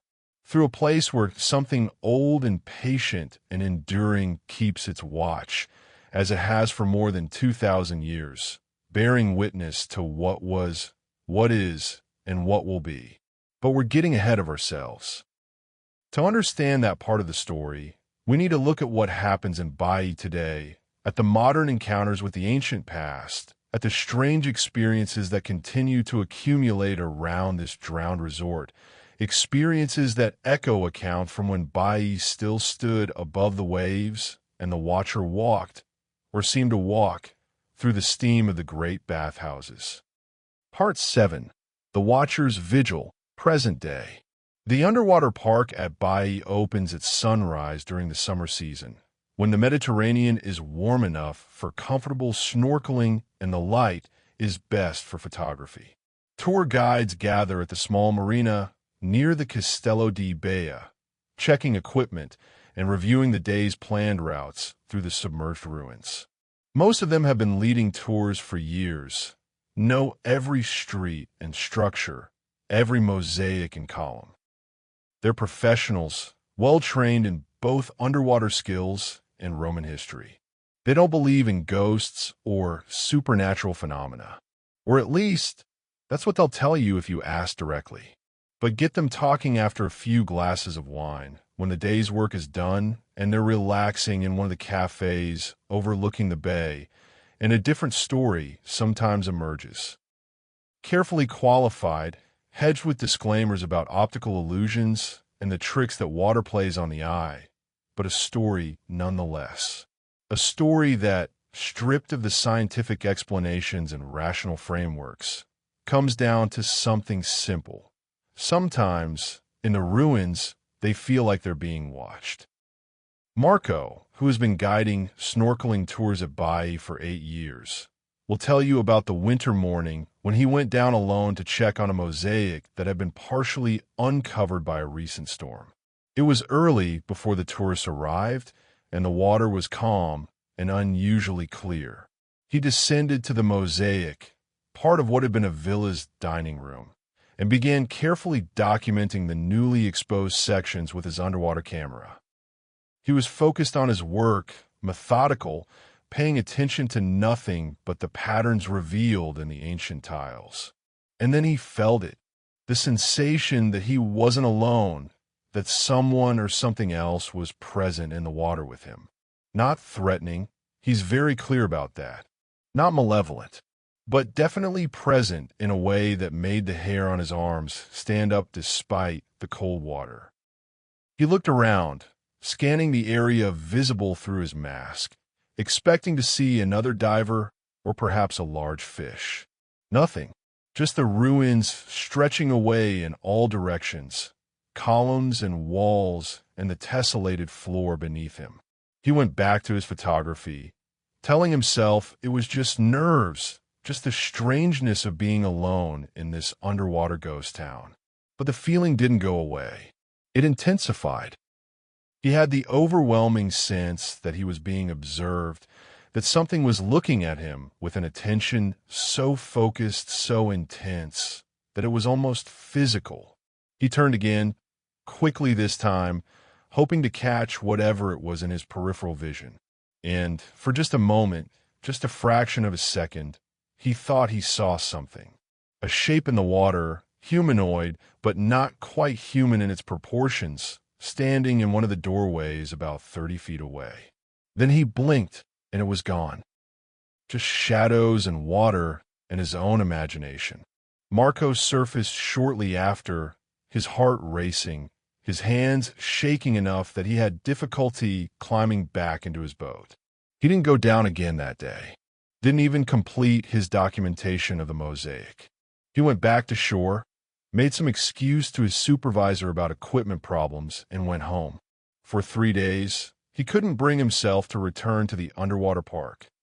When he finally did, he brought another guide with him, and he made sure they stayed together the entire time. He's never seen the figure again, never felt that particular intensity of being watched again. But sometimes, usually in the early morning or late afternoon, when the light slants through the water at strange angles, he gets a hint of that feeling. A whisper of presence that makes him check over his shoulder, makes him stay a little closer to his dive partner, makes him remember that morning when he was alone with something that maybe shouldn't have been there.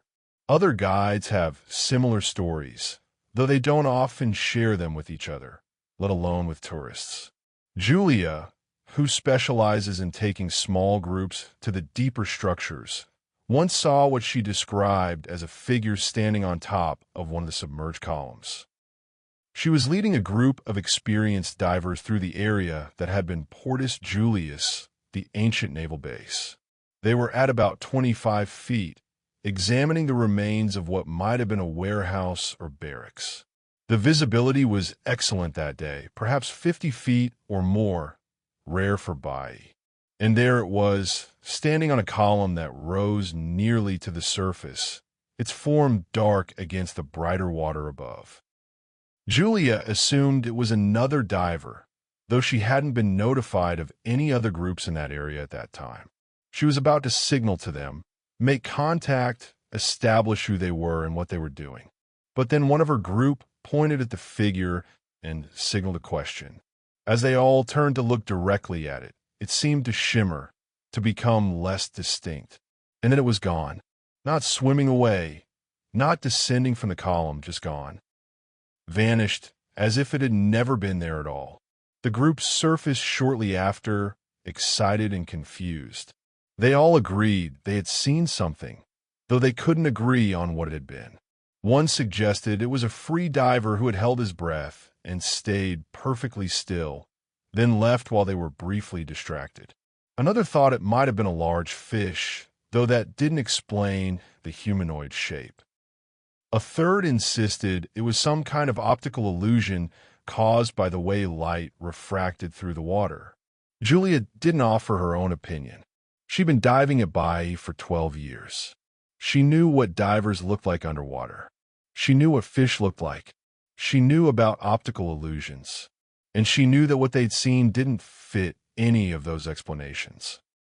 The local fishermen, whose families have lived around the bay for generations, have their own relationship with the submerged ruins and with whatever inhabits them. They don't dive, most of them, don't have any interest in exploring the underwater archaeology. But they fish the area, set their nets where the ancient Romans once sailed their pleasure boats, and sometimes they see things. Old Giuseppe, who must be 80 if he's a day, and who still goes out every morning in a boat that looks even older than he is, will tell you about the lights. Sometimes, usually on very clear nights when the moon is full or nearly full, you can see lights moving underwater. Not the lights of divers. He's very specific about that. He knows what dive lights look like. These are different, softer, more diffuse, moving in patterns that don't make sense for human swimmers. They seem to follow the old streets, as if something was walking through the submerged town carrying a lantern. Giuseppe's grandfather told him about the lights. His grandfather's grandfather had mentioned them. They've been part of the local folklore for as long as anyone can remember, though of course in earlier times no one knew they were Roman ruins down there. They thought it was a drowned city, which was accurate enough, but they didn't know which city or when it had sunk. The lights were just one of those mysteries that coastal people lived with, like phosphorescence in the water or the way fog sometimes forms in strange shapes. But Giuseppe made the connection once he learned about the archaeological park, once he understood that the ancient Romans had built extensively here and that their structures were still intact underwater. The lights follow the Roman streets. They appear most often near what have been the main bathhouses, the ones with the big domes that created distinctive shapes on the sea floor, even from the surface. And sometimes on those very calm nights when the water is like glass and you can see deep down into the ruins, Giuseppe swears you can see a figure walking, carrying the light, moving through the drowned city as if it was still alive, still inhabited, still the resort it had been 2,000 years ago. The fishermen don't talk about this with outsiders usually. It sounds crazy, they know that. Lights and figures and impossible things. But among themselves, especially the older ones, it's accepted knowledge. The ruins are watched. They're guarded. By what? No one can say for sure. But something is there, something that has remained even as everything else changed, even as the city sank and was forgotten and then rediscovered. The Watcher, some of them call it, though that name seems to have emerged only recently, probably picked up from tourists who had heard the old legends and made the connection. There's an unwritten protocol among the fishermen. You don't disturb the ruins. You don't anchor on them if you can help it. You certainly don't try to take anything from them, no matter how tempting that piece of marble or ancient pottery might seem. Not because of the law, though that's certainly a consideration, but because of respect, because something watches over those ruins and you don't want to anger it. Or maybe not anger. That's not quite the right word. You don't want to disappoint it. Don't want to be found wanting by those ancient eyes that have seen so much, witnessed so much, judged so much. The archaeological community, unsurprisingly, is skeptical of all this. There are perfectly rational explanations for everything. The sensation of being watched is a common experience in underwater environments, where sound and sight work differently than on land, where the mind can play tricks in response to sensory deprivation or nitrogen narcosis. The figure Marco saw was probably another diver, or shadows cast by marine life, or a piece of the ruins that briefly resembled a human form before he realized what he was actually seeing. The lights, Giuseppe reports, are probably bioluminescence or reflections of moon or starlight on the water, or possibly even underwater equipment from research vessels. And yet, the stories persist. More than that, they multiply. Every year, a few more divers report odd experiences in the ruins. Not all of them, not even most of them. The vast majority of people who visit underwater Baiae see nothing unusual at all. They swim through the ancient streets, marvel at the mosaics and columns, surface with wonderful photographs and stories about swimming through history.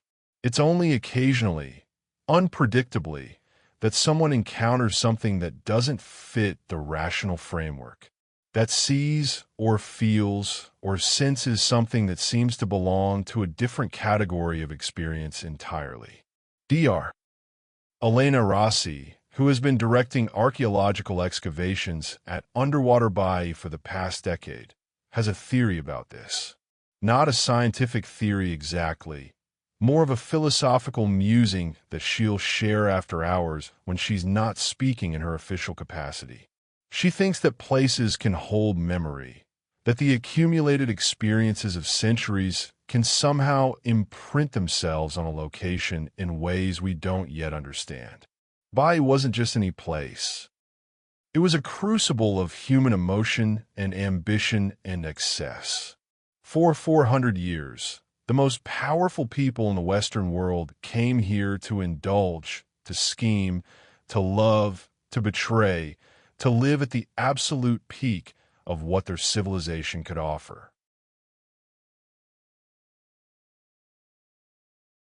All that energy, all that intensity, perhaps it left something behind.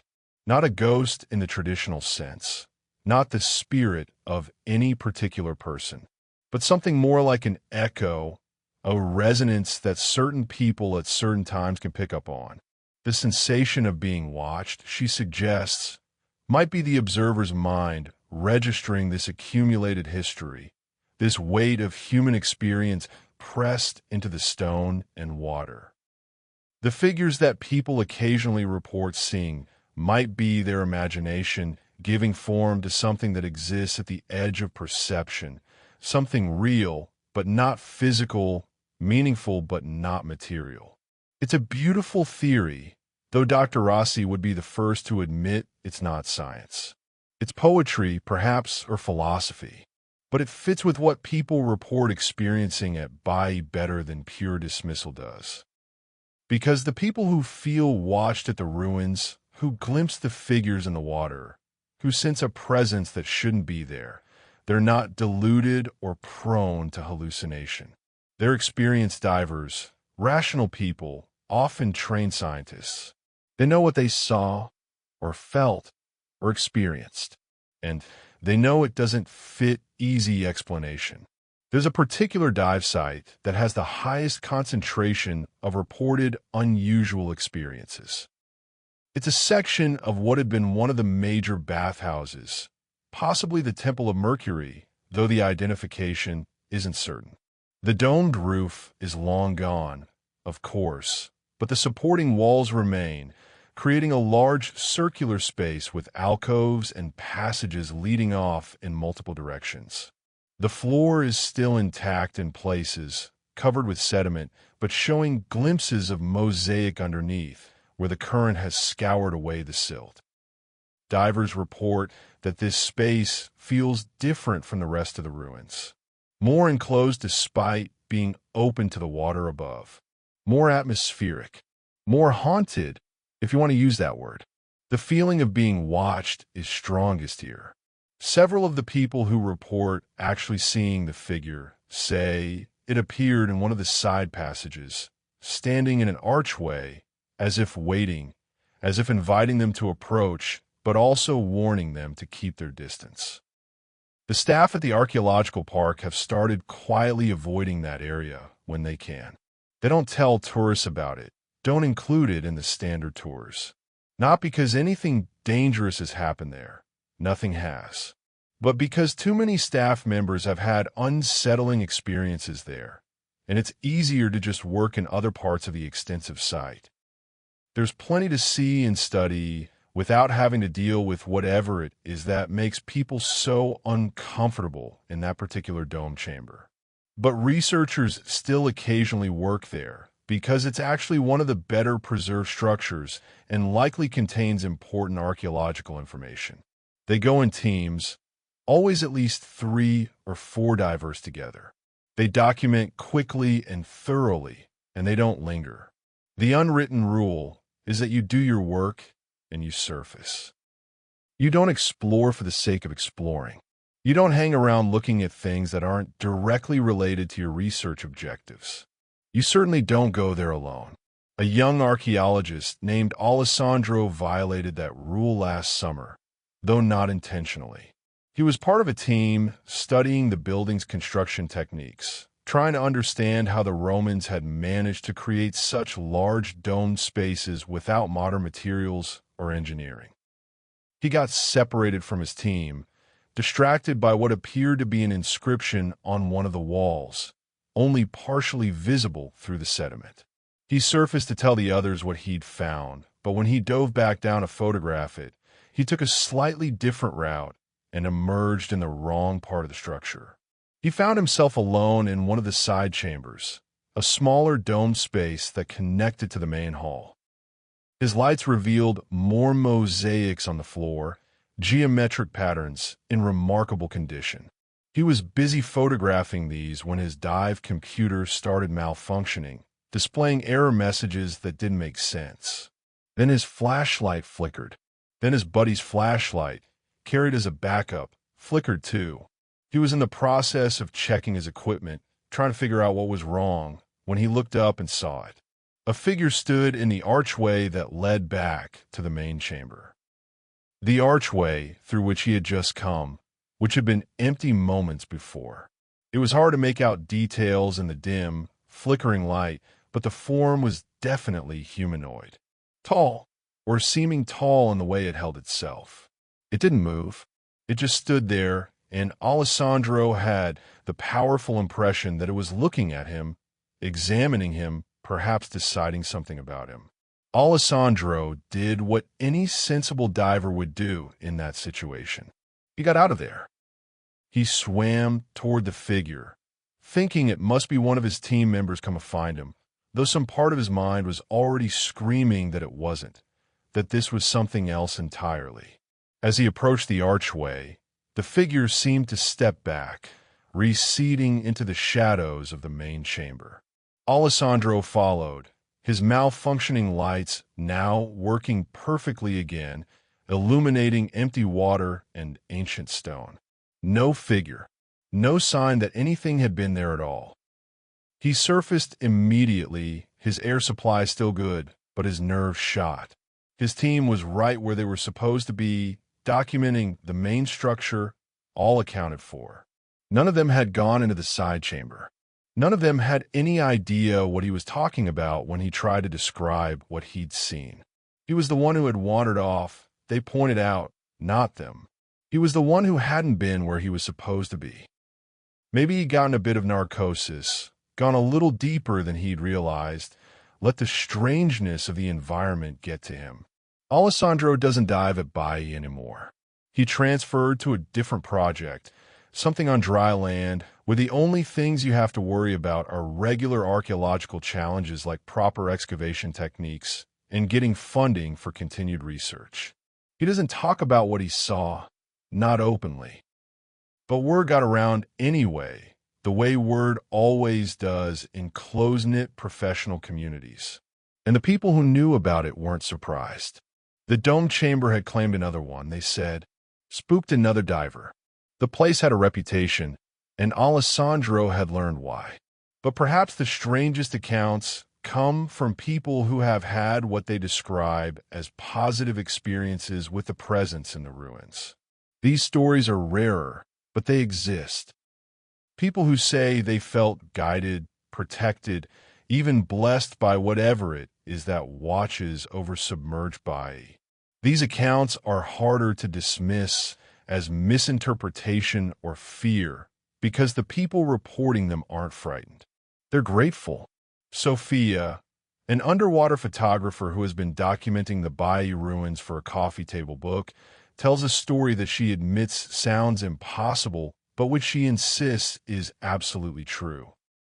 She was working alone, taking photographs of a particular mosaic when she realized her air supply was lower than she'd thought. She'd gotten so absorbed in her work that she'd overstayed her planned bottom time. She needed to surface immediately, but she wasn't entirely sure which direction that was. The ruins all looked similar, and she'd taken several turns following the mosaic, which continued across multiple rooms. She was starting to panic, checking her gauge, trying to orient herself, when she felt a presence nearby. Not threatening, she emphasized calming. She looked around and saw what she described as a shape in the water, indistinct but definitely there. It seemed to beckon, to gesture in a specific direction. Without thinking, operating on pure instinct, Sophia followed.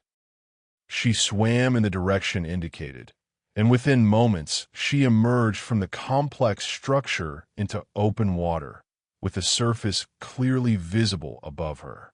She surfaced safely, though she was cutting it closer than she ever should have, made it back to her boat, and sat there shaking for 10 minutes before she felt ready to process what had happened. She's an experienced diver. She knows about narcosis, about how easy it is to become disoriented underwater. But she's also sure that if she hadn't felt that presence, hadn't followed that guidance, she would have spent precious minutes trying to find her way out. Minutes she didn't have. Something, she's convinced, showed her the way. Something that watches over the ruins wanted her to live. These positive encounters are the ones that really make scientists uncomfortable because they're harder to explain away. Fear and misperception make sense. The mind playing tricks, evolution's way of keeping us alert to potential dangers. But feeling guided, feeling helped, feeling blessed by an encounter with something unknown that doesn't fit the usual skeptical frameworks. Yet people keep reporting it. And not just credulous tourists, but trained professionals, people who understand underwater environments, who know what they should and shouldn't be experiencing. The watcher, if that's what it is, seems to have different relationships with different people. Most people don't encounter it at all. Some feel watched, but not threatened. A few are frightened enough to avoid returning to certain parts of the site. And a very small number report positive interactions, moments when they felt the presence was looking out for them, protecting them from dangers they might not have recognized on their own. What ties all these accounts together is a sense of intelligence, of intention. Whatever people are experiencing, it doesn't feel random. It feels purposeful. The Watcher, if we accept that as a working name for whatever this is, doesn't appear to everyone.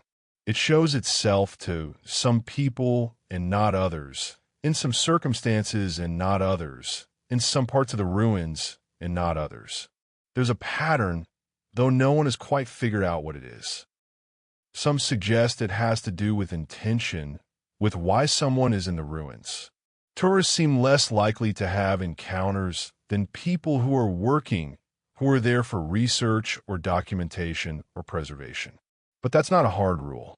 Some tourists have strange experiences, and some researchers never do.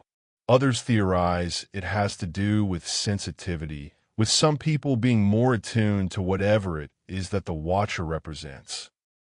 Perhaps it's like musical ability or athletic talent, something that's distributed unevenly across the population, with some people having more of it than others. These sensitive individuals pick up on the presence more readily, see it more clearly, interact with it more directly.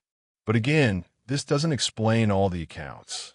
Some people who are self-described skeptics who have no belief in anything supernatural or paranormal, still report encounters. The experience comes unbidden, unwanted even, to people who would much prefer rational explanations. The truth is that nobody knows what's happening at Baiae. Nobody knows what people are encountering in those submerged ruins.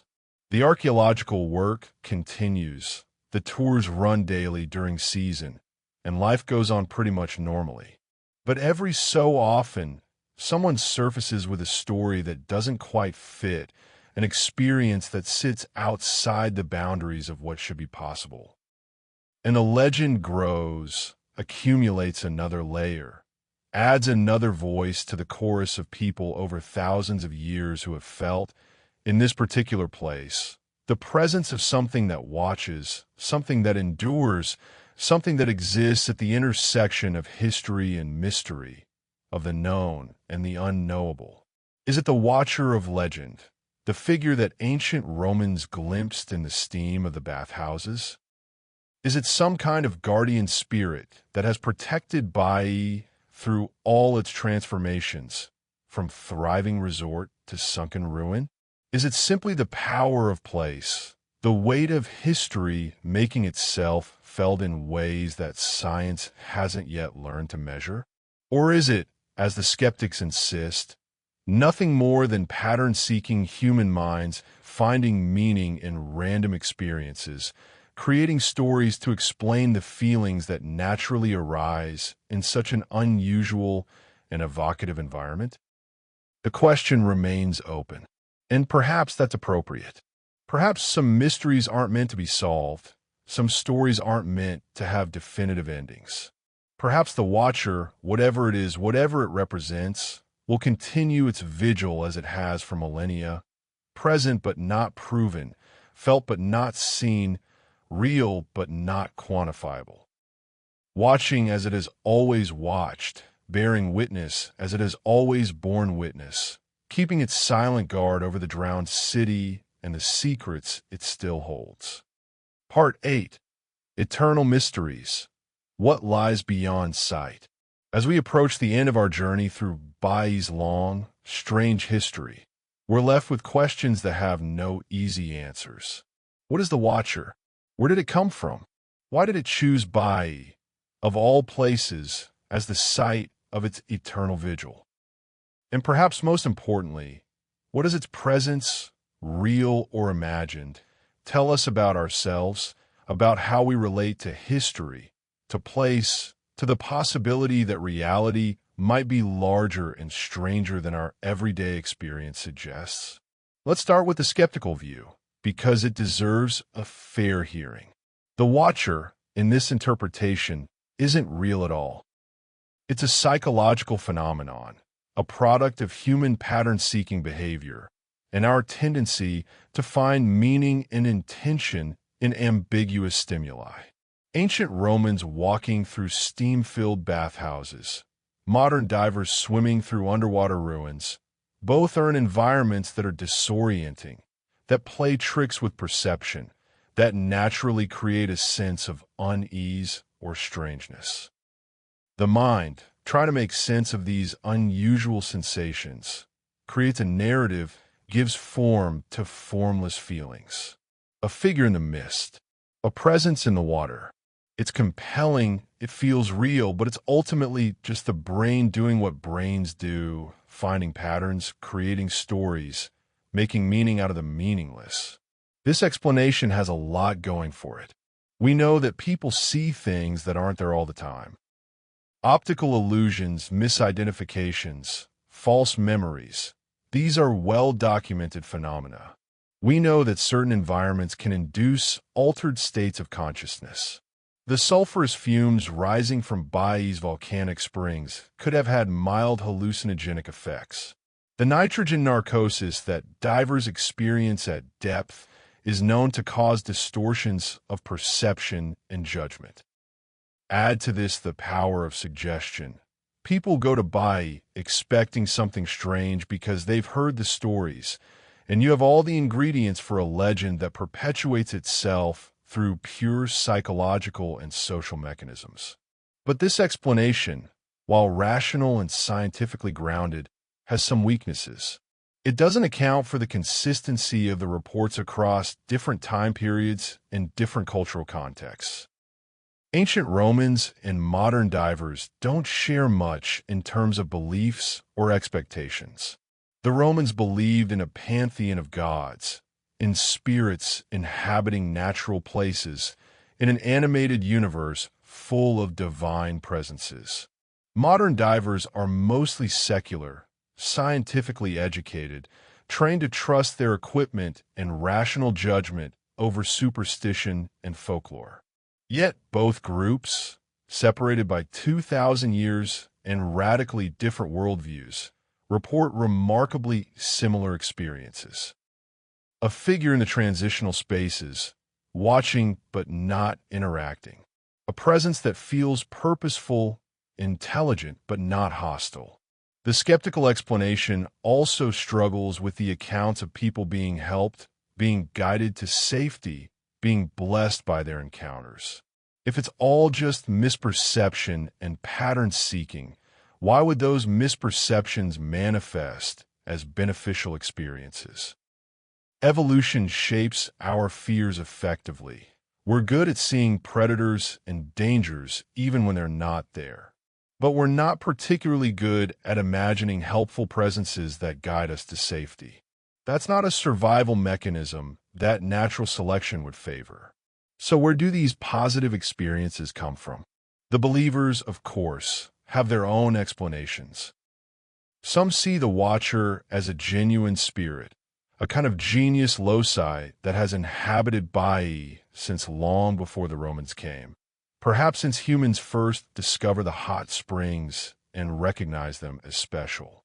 In this view, the Watcher is ancient, predating human civilization in the area, drawn to or born from the volcanic fires and thermal waters that make this coastline unique. The Romans didn't create it. They simply encountered something that was already there, gave it a name, incorporated it into their understanding of how the world worked. This explanation aligns with ancient Roman religion, which was animistic at its core, believing that natural features like springs, groves, and mountains had their own spirits. The Romans made offerings to these spirits, built shrines to honor them, sought their favor and protection. In this framework, the Watcher is simply one more genius loci, the spirit of Baiae itself, manifesting in the places where the boundary between human and natural, between civilization and wildness, between earth and water, was most permeable. Others see the Watcher not as a nature spirit, but as something created by human activity, a kind of psychic residue left by centuries of intense human experience. This is closer to Dr. Rossi's theory, the idea that places can hold memory, that the accumulated emotions and actions of generations can somehow imprint themselves on a location. Baiae wasn't just any place. It was where the most powerful people in the Western world came to live at the extreme edges of human experience. The heights of luxury and the depths of depravity. Passionate love affairs and cold-blooded murders. Political triumph and catastrophic betrayal. All of it happening in this concentrated space over hundreds of years. Perhaps all that intensity created something, shaped the psychic landscape of Baiae in ways that persist even though the physical city has been claimed by the sea. The Watcher, in this interpretation, is less a discrete entity than a kind of standing wave in the fabric of experience, a pattern that was established through repeated actions and emotions, and that continues to resonate, that certain people at certain times can tune into. It's not alive in the conventional sense, but it's not exactly dead either. It's a recording, perhaps, or an echo, but one with enough coherence and complexity that it seems intelligent, seems purposeful, seems to watch and respond.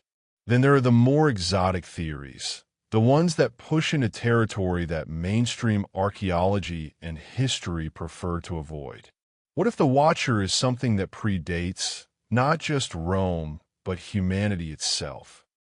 What if it's a remnant of some earlier, stranger age, a being from a time when the Earth was different, when consciousness manifested in ways we no longer understand or even recognize as possible?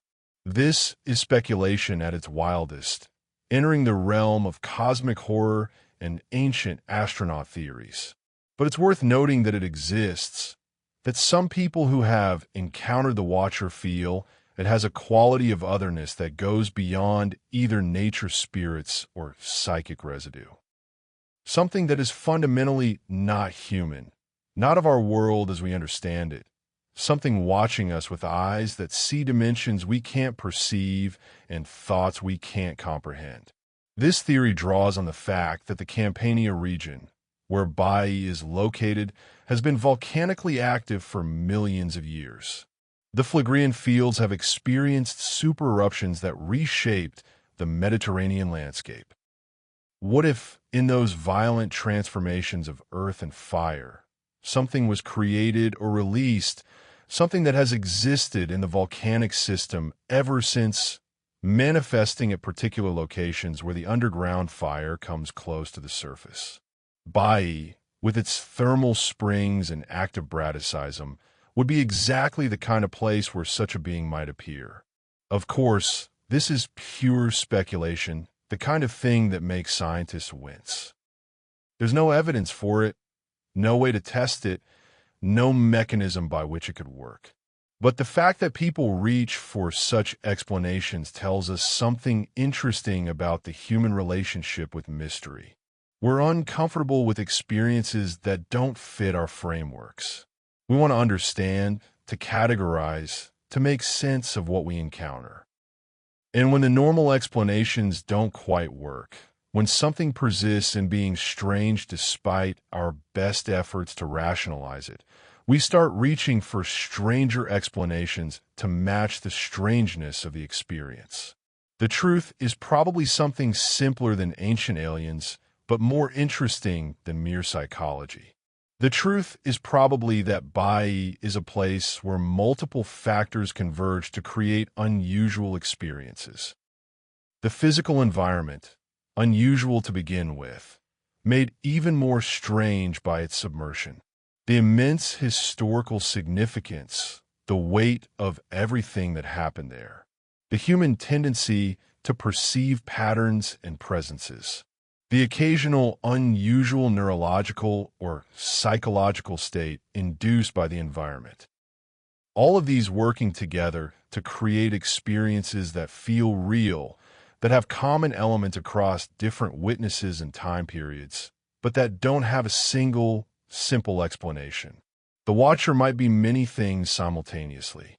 A genuine anomaly in the fabric of reality, a spot where something strange has happened and continues to happen. A psychological phenomenon, the mind's way of processing the overwhelming sensory and emotional input that comes from being in such an unusual and historically charged location.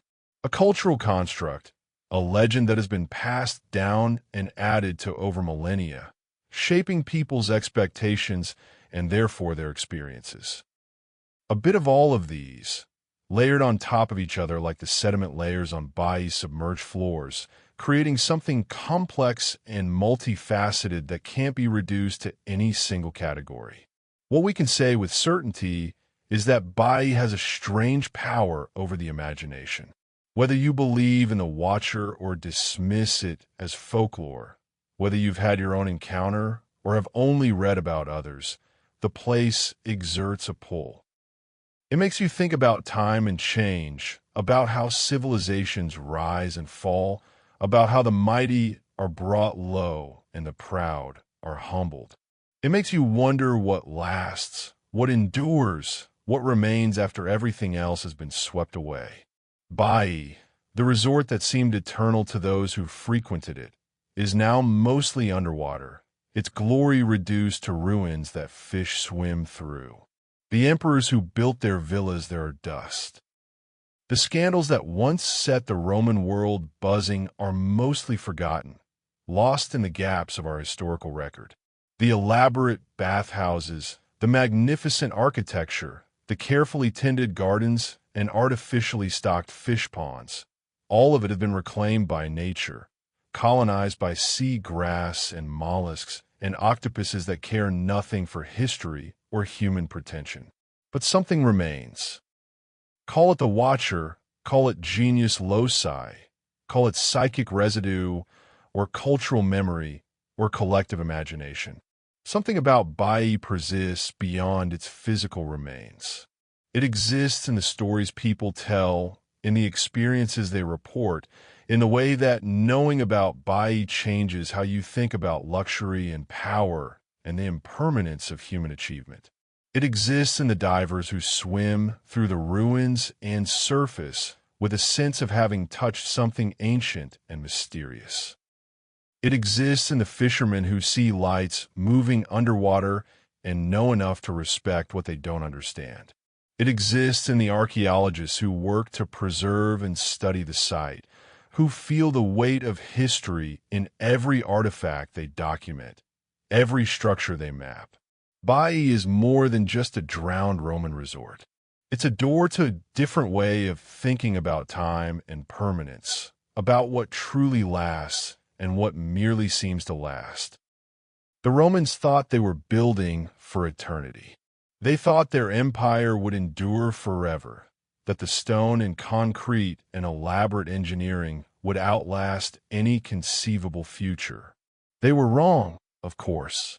The empire fell. The city sank.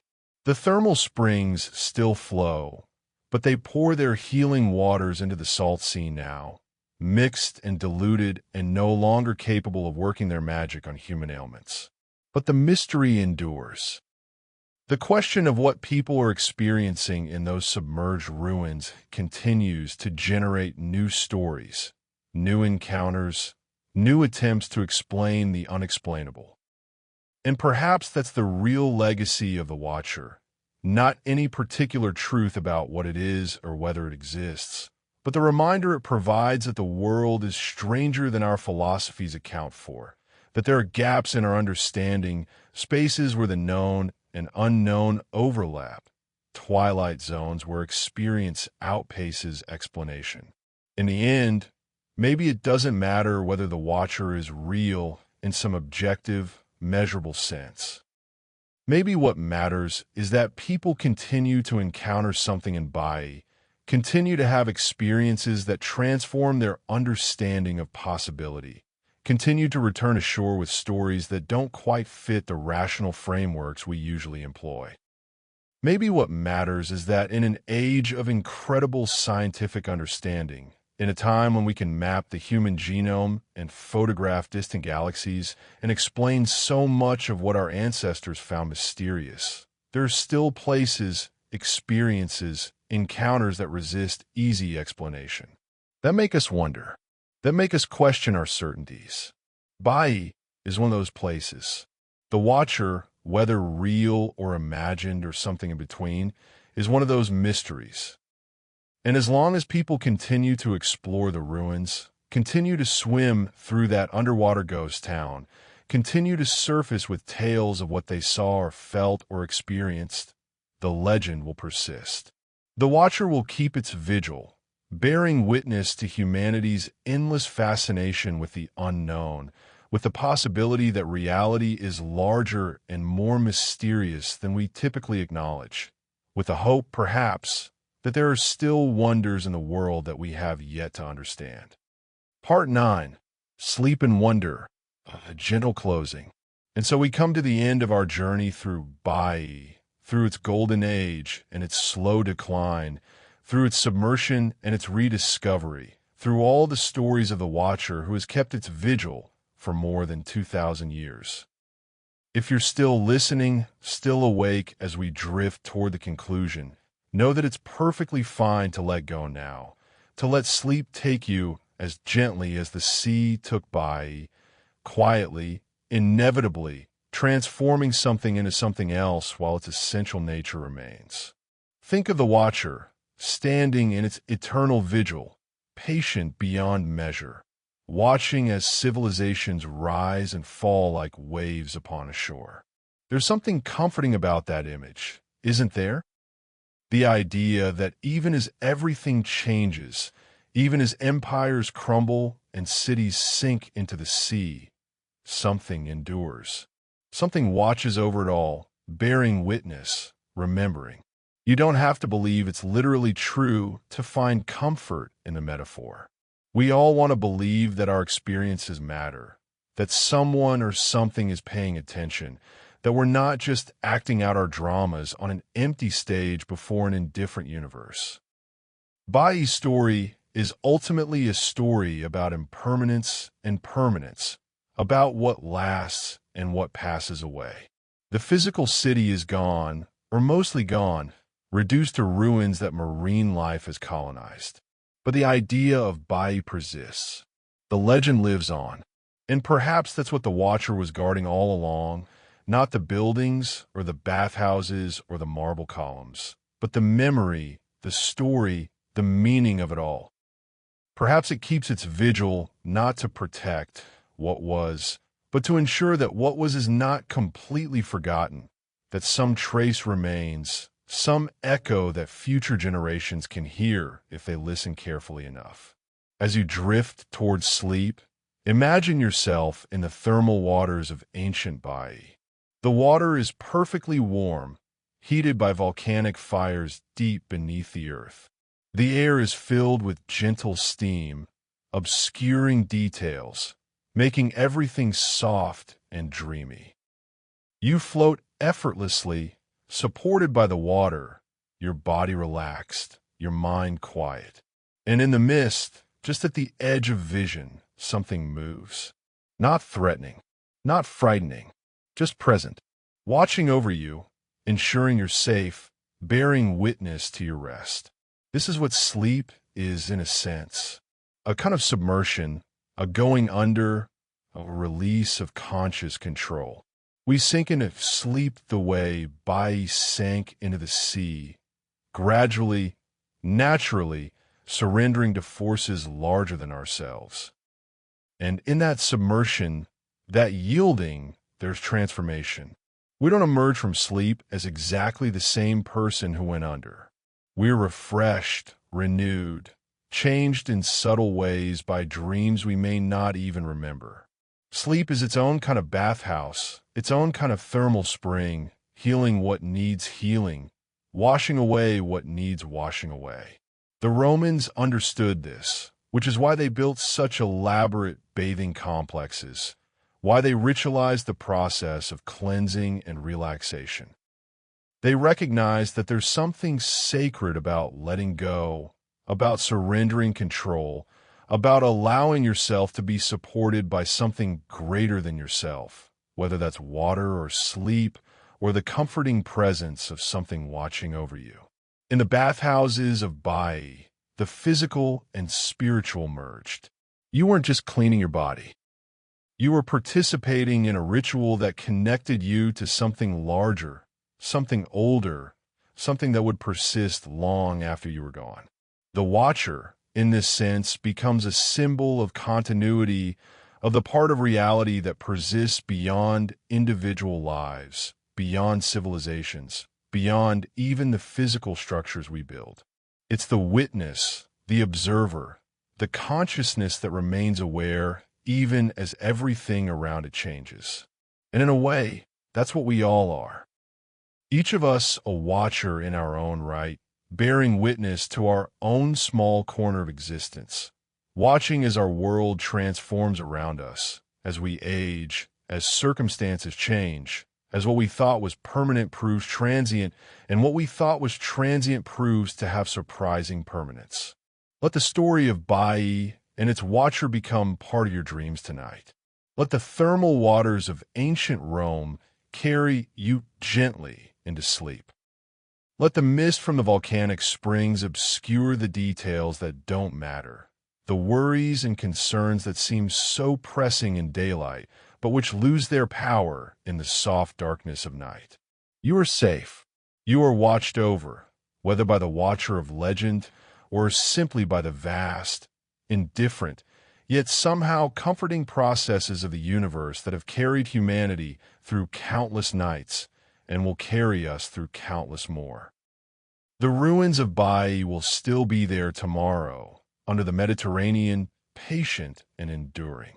The archaeologists will continue their work, slowly revealing new secrets, new stories, new artifacts that speak of lives lived 2,000 years ago. The divers will continue to explore the underwater streets, swimming through history, sometimes encountering something that makes them wonder, that makes them question, that makes them feel, just for a moment, that they're not alone in that submerged ghost town. And the Watcher, whatever it is, will continue its vigil, observing, remembering, bearing witness to it all. Your job now is simply to rest, to let go of the day's concerns, the tomorrow's worries, to sink into sleep as naturally as a stone sinks in water, as inevitably as night follows day. The Watcher doesn't need you to solve its mystery. The ruins of Baiae don't need you to understand them. They simply are, existing in their underwater twilight, holding their secrets, offering their enigmas to anyone curious enough to explore them. And that's enough. That's sufficient. Some mysteries are meant to be experienced, not solved. Some stories are meant to be heard, not analyzed. So sleep now. Dream of marble columns rising from the seafloor, of mosaics gleaming in the filtered sunlight that penetrates the water, of doorways that lead to rooms where emperors once plotted and lovers once met. Dream of thermal springs steaming in the Mediterranean air, of bathhouses filled with mist and echoing voices, of a civilization at the height of its power, certain of its permanence, unaware of how quickly everything could change. Dream of the Watcher, if you like, standing in the transitional spaces, in the doorways and thresholds, observing with ancient eyes that have seen everything, judged nothing, simply borne witness to the endless human drama. And know that when you wake, the world will still be here. Changed, perhaps, as you yourself will be changed by sleep and dreams, but recognizably the same world you left behind. Just as Baiae, despite all its transformations, despite being drowned beneath the sea, remains recognizably Baiae. The essence persists, the core remains, and something watches over it all, ensuring that even in change, even in loss, even in transformation so complete that almost nothing of the original remains, something endures. Some connection to what was, some thread that links past to present to future. Rest now. The Watcher keeps its vigil, so you don't have to. Sleep well. Dream deeply. And when you wake, perhaps you'll carry with you some small piece of Baiae's mystery, some echo of the Watcher's patience, some understanding that we're all part of something larger and more enduring than our individual lives, that our stories, no matter how small, are being witnessed and remembered, that we matter, that we're seen, that we're held in the gaze of something ancient and wise and eternal. Thank you so much for listening to this journey through the mysteries of Baiae and the legend of the Watcher. I hope these ancient stories and submerged secrets have helped you drift into a peaceful sleep, or at the very least, given you something interesting to think about as you rest.